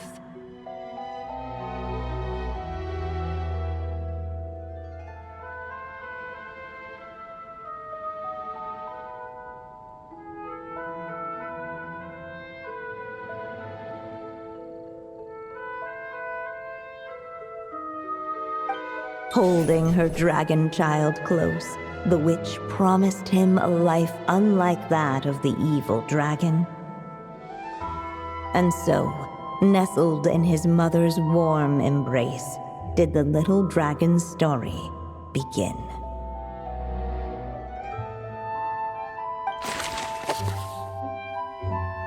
Even a war that shook the world could not halt the witches' gatherings.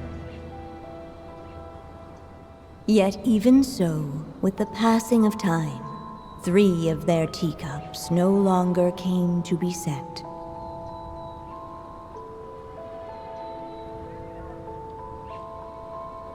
The witches did not linger long in sorrow, for the story witch had brought glad tidings of her own. Born was her dragon child, safe and sound.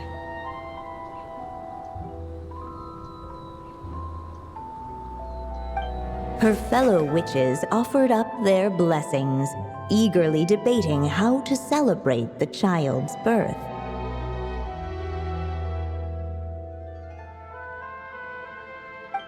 In the end, they settled on the sweetest candy they could find. After all, what could be sweeter than the arrival of new life? And so, the witches' gathering turned into a birthday celebration.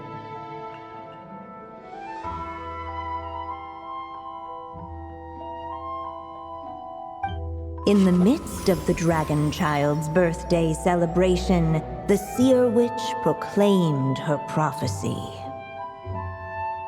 The child had been given the evil dragon's name, and with it, the burden of its fate. But hearing this, the story witch vowed to rewrite it all, for such was her love and resolve.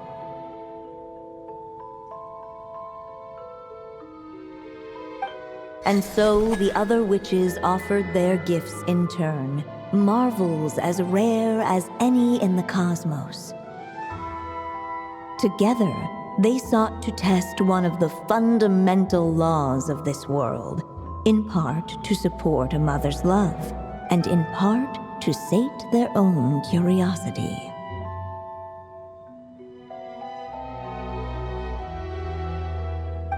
Oh, and I almost forgot. Our new guests came bearing blessings of their own. Who knows? Perhaps this extra dash of wisdom might be all the little dragon needs to change his fate.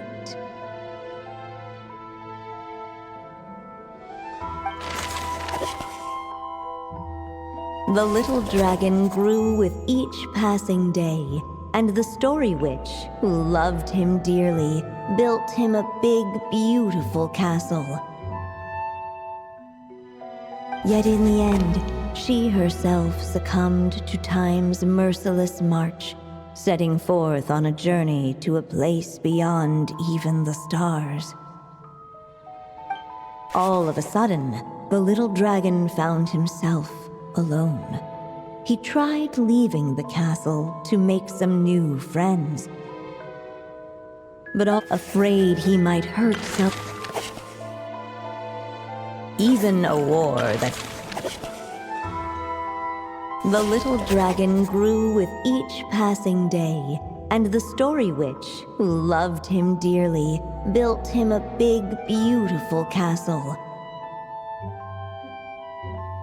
Yet in the end, she herself succumbed to time's merciless march, setting forth on a journey to a place beyond even the stars. All of a sudden, the little dragon found himself alone. He tried leaving the castle to make some new friends, but already he had grown the claws and scales of an evil dragon, just as the prophecy had foretold.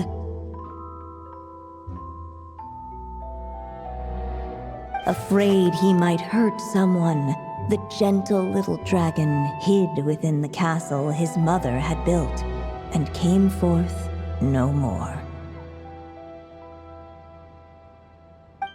Fortunately, a brave band of adventurers heard tell of the little dragon's story.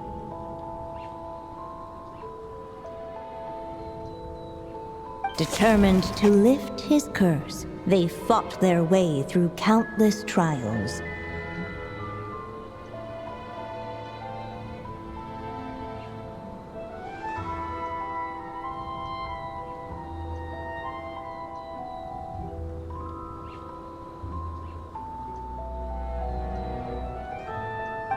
To help him, they offered up their blessings and made a wish to the goddess of fate.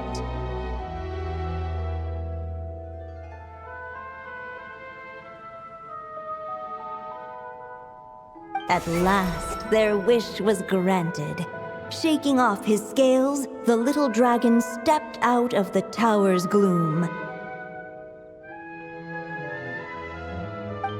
But his time in the world beyond the castle would soon teach him this gift would bring blessings and trials of its own.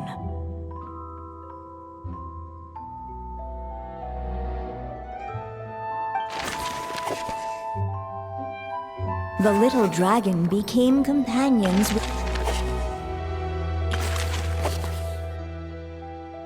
even a war.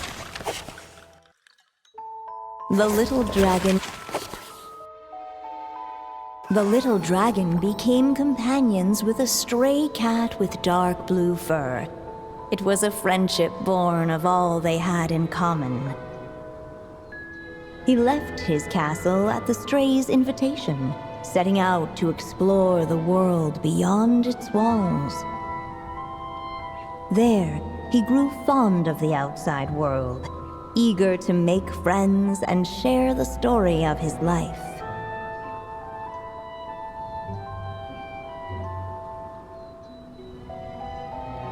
Taken by the dragon's story, the stray tried to write it down. But he soon realized that no matter how he tried, it would always warp into the evil dragon's tale. Unable to preserve his story, the little dragon wandered astray. Fortunately for him, a certain prophetess had left behind a prophecy to guide him. The wind took the prophecy and swept it off into the distance, and so the little dragon was shown a path to wander.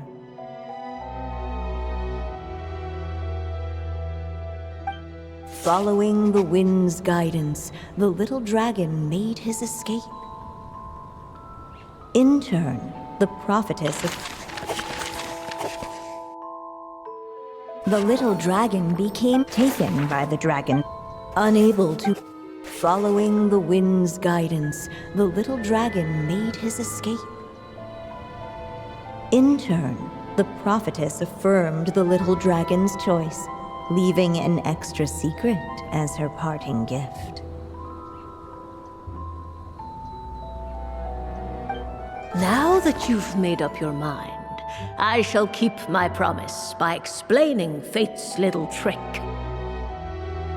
Long, long ago, the gods of the high heavens gave the world outside the castle a magic of its own. They called it storytelling. It was a magic of almost unshakable power that governed how people met, grew close, and understood one another.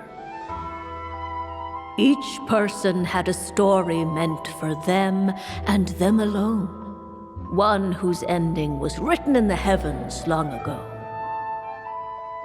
In truth, your story and the evil dragons are simply two versions of the same tale, and that is something the magic of storytelling cannot abide.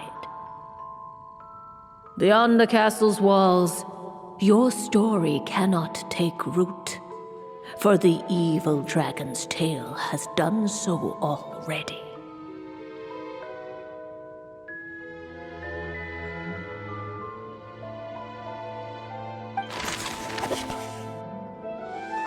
Guided by the breeze. Guided by the breeze, the little dragon arrived at an alchemist's workshop. There he was greeted by a clay figure, a child molded by the sage witch's hands. Though gentle in appearance, he had inherited his mother's cold, sharp wisdom. And he was determined to avert the calamity the evil dragon would bring, and so was his helper, none other than the little dragon himself.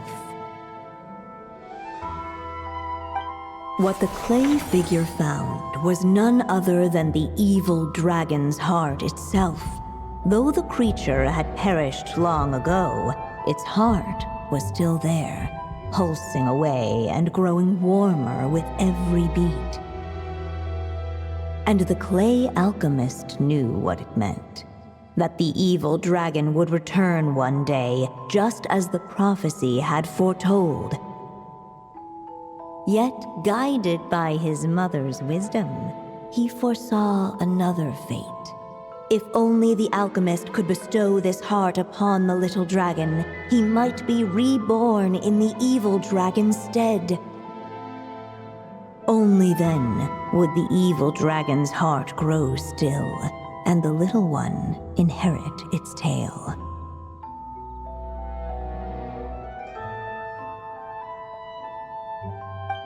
At last, the little dragon accepted the evil dragon's heart, and a new life came into being.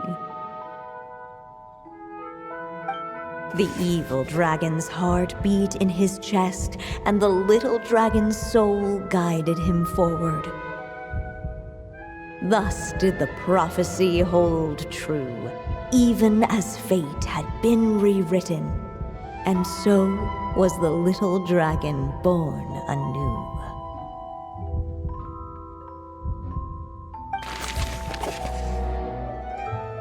Suddenly, and without warning, the powers of darkness struck. Alas, Suddenly, and without warning, the powers of darkness struck. The question was, could the little dragon prevail? Alas, it was here that the story witch's tale had to end. But Durin's tale, on the other hand, had only just begun. Suddenly, and without... Alas, it was here that the story witch's tale had to end. But Durin's tale, on the other hand, had only just begun. Stepping into his mother's memories, he picked up her pen. And so the story that was ending began anew.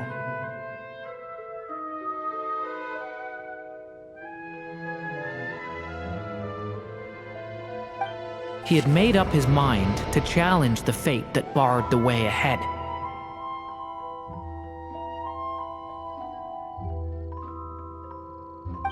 And so it was that Durin defeated the darkness and rewrote his fate.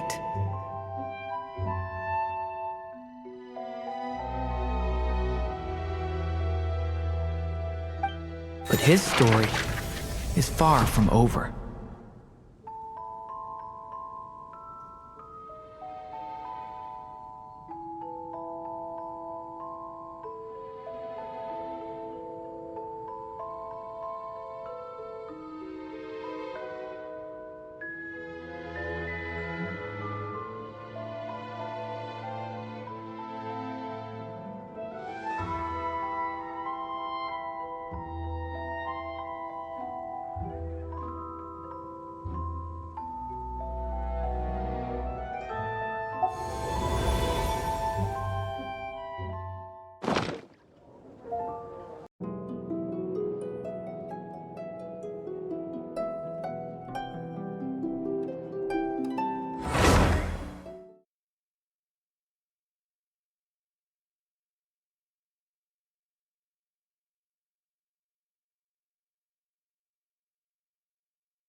Ad Astra.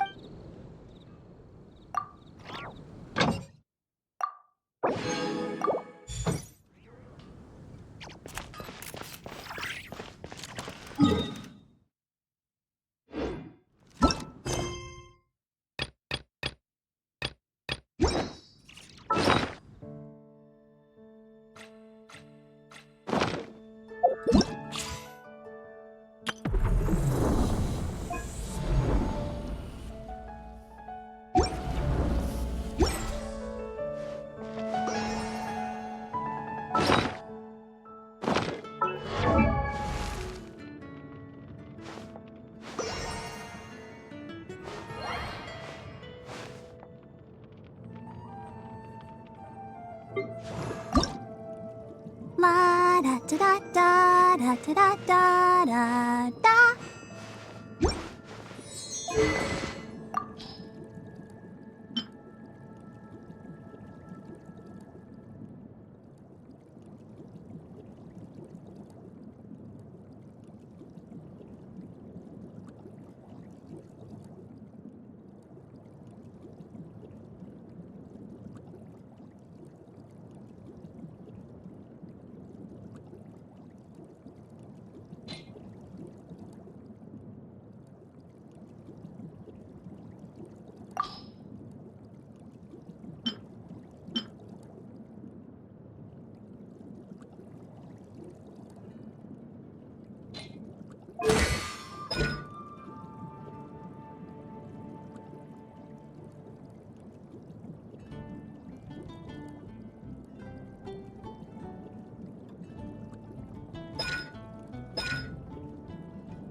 No escape! Strike a pose! Adrian, I see everything!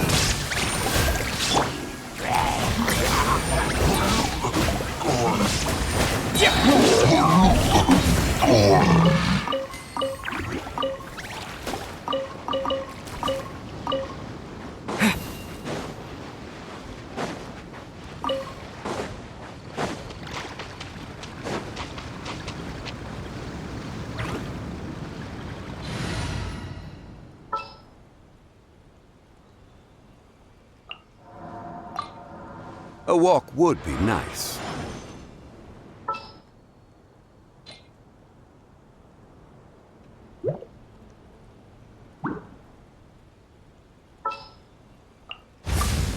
Ready to ride.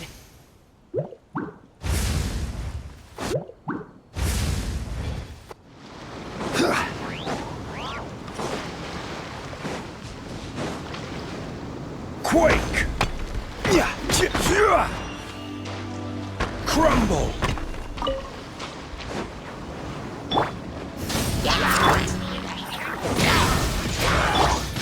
Shower me with praise! Let the world come alive! Stabilize!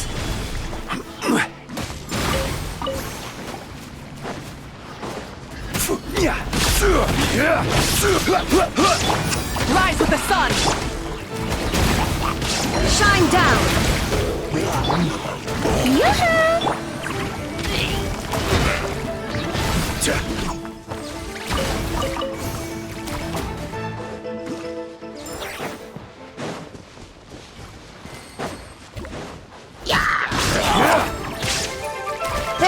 escape! Burn it down! Strike a pose!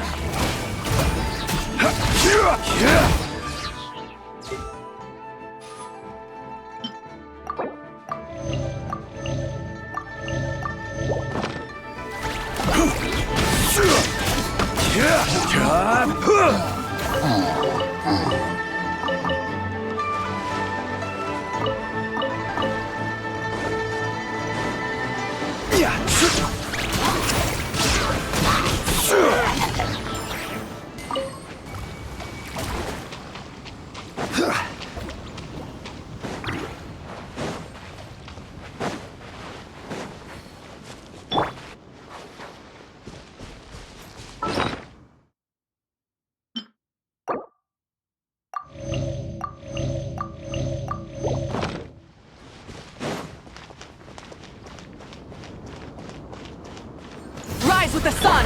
Shine down! Time to shine! Stop that! Yoo-hoo! Gather!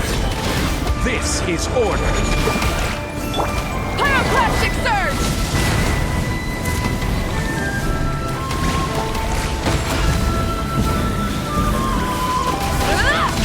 Light it up! There is no escape! Strike a pose!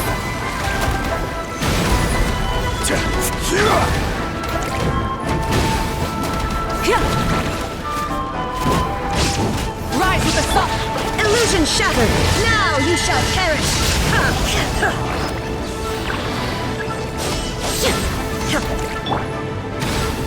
Stabilize. Order guide you.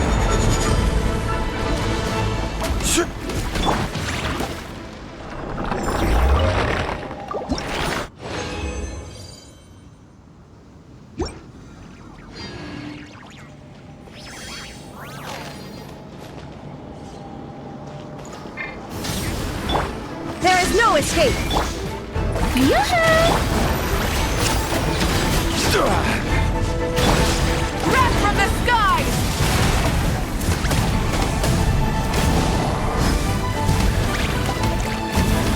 Try and stop me!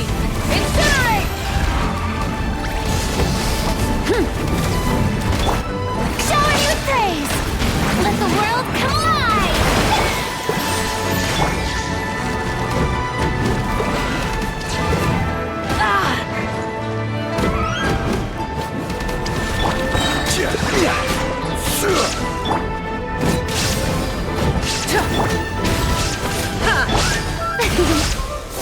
Strike a pose! Shine down!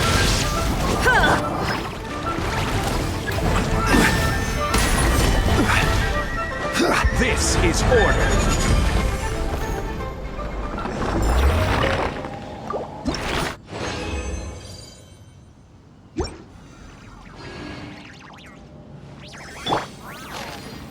Burn it down! Showing you threat! Gather.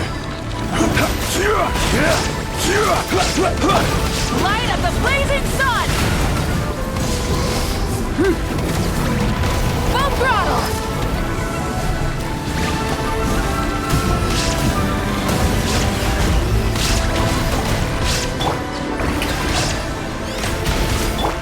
Rise.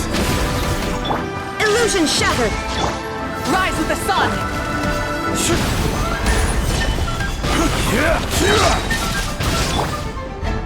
Torn to oblivion!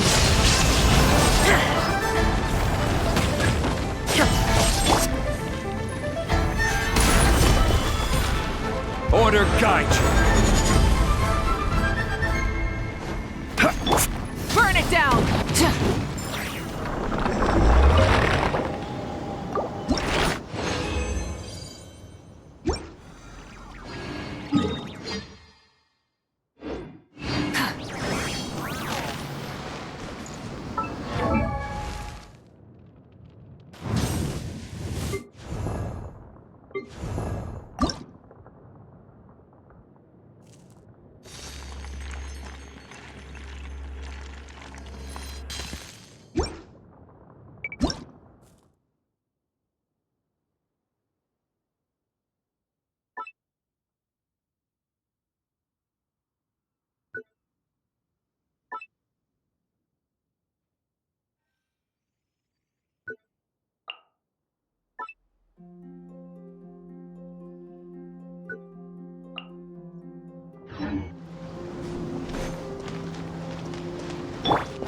Going down! Light it up! The show begins! Let my name echo in song! Wrath from the sky!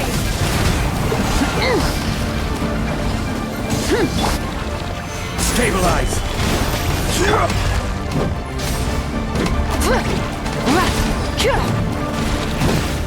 Illusion shattered! Yoo-hoo!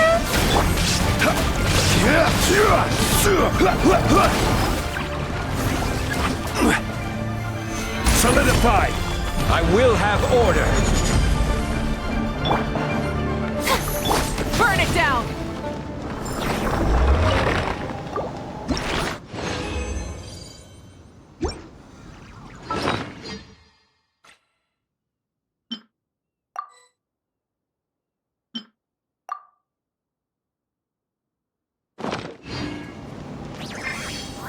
Full throttle! There is no escape! Gather! Rise with the sun!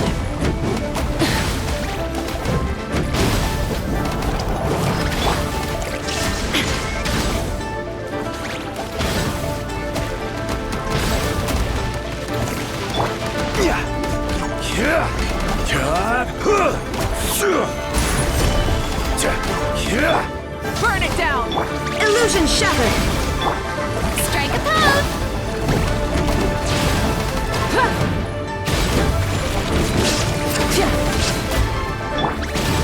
Let the world collide! Now you shall perish!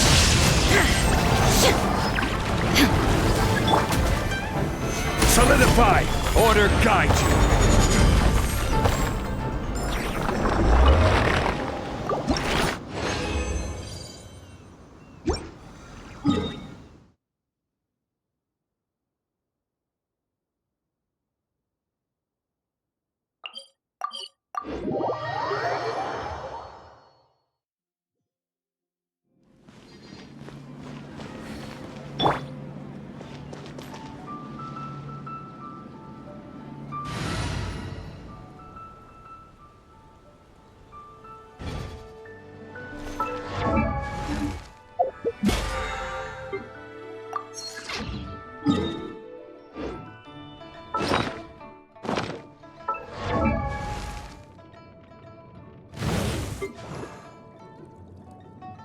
I wonder when I'll be as tall as my big sister.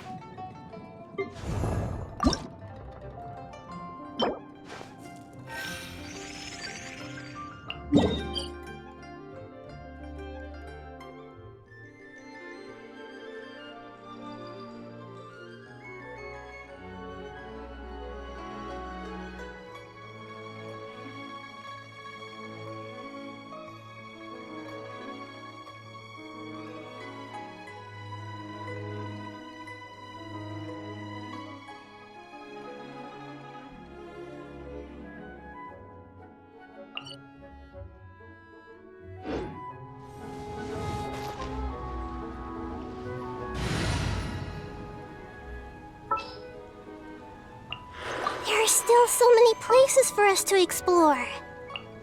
What's happening? What is the situation?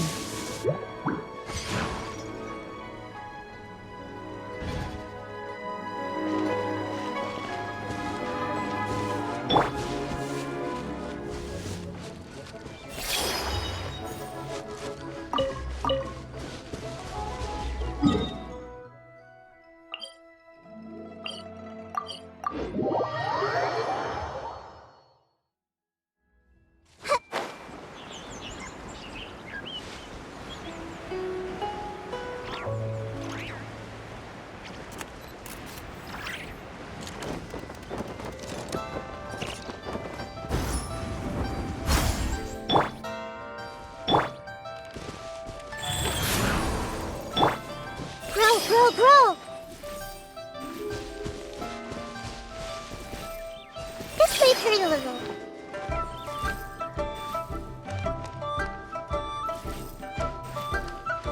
Hey!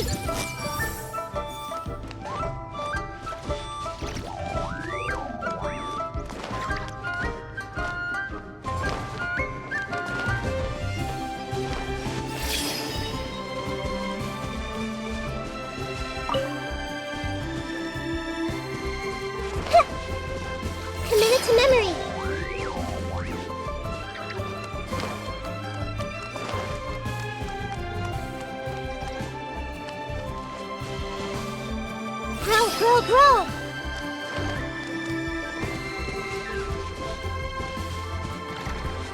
Everyone hold hands!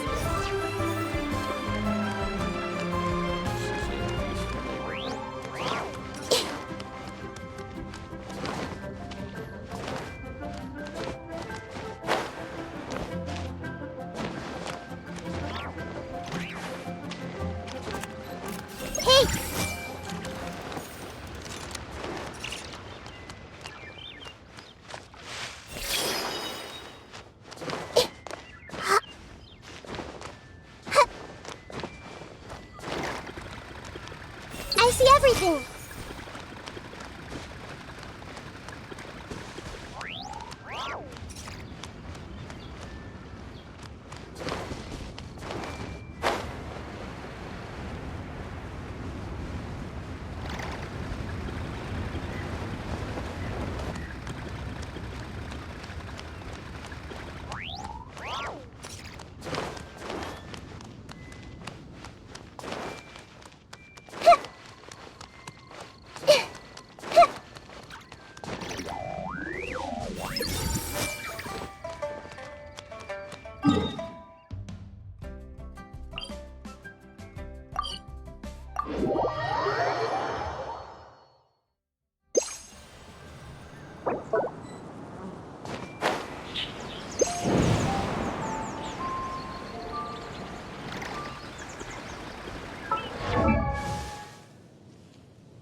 There is no escape! Everyone hold hands!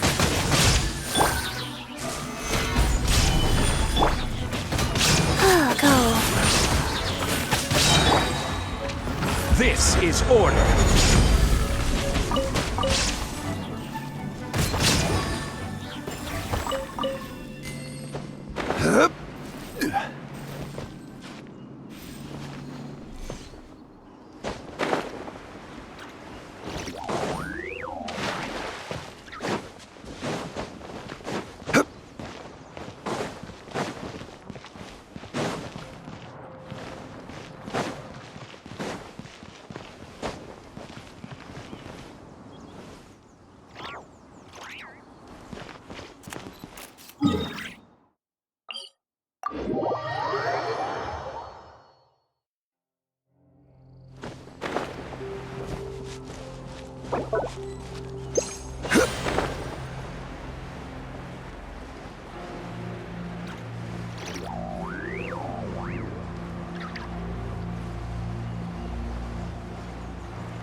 Stabilize! I see everything! Sacred name, Fortune Preserver. Rise.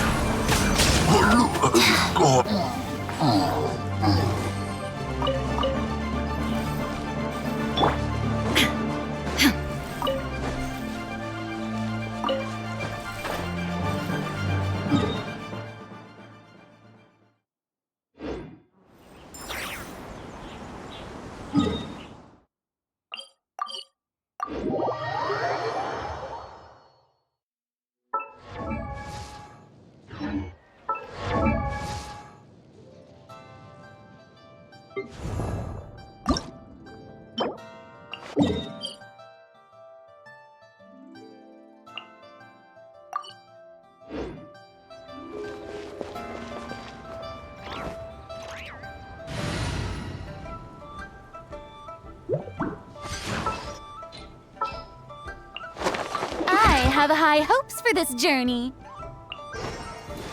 Just what will we come?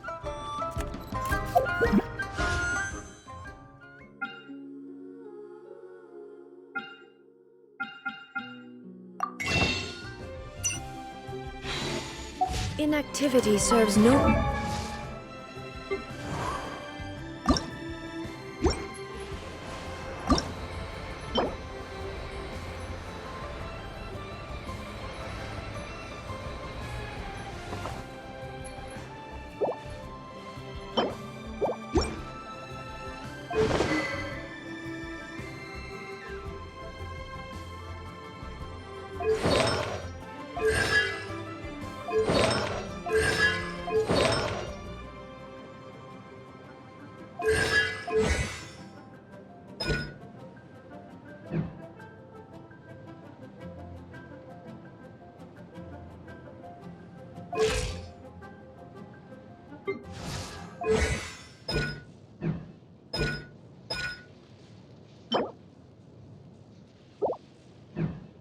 purpose whatsoever.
All the world holds deep.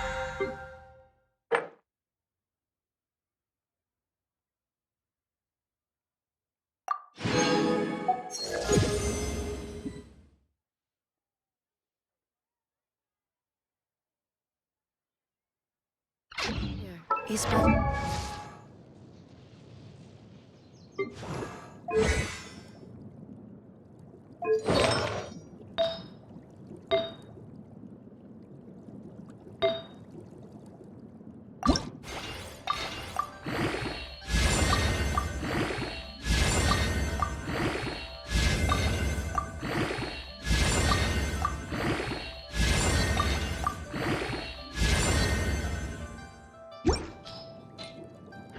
Backdrop of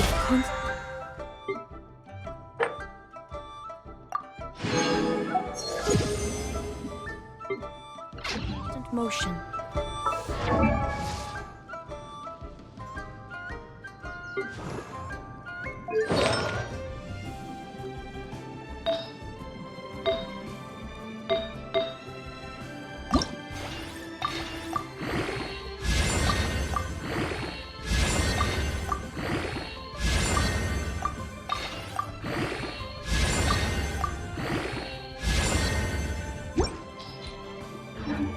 I stand before it, alone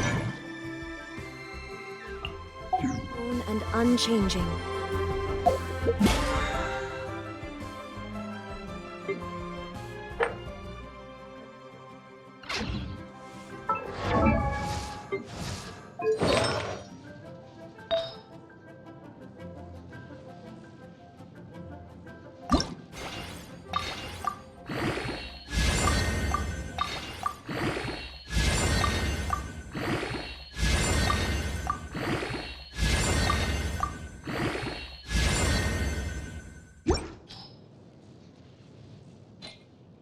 The world remains constant over it.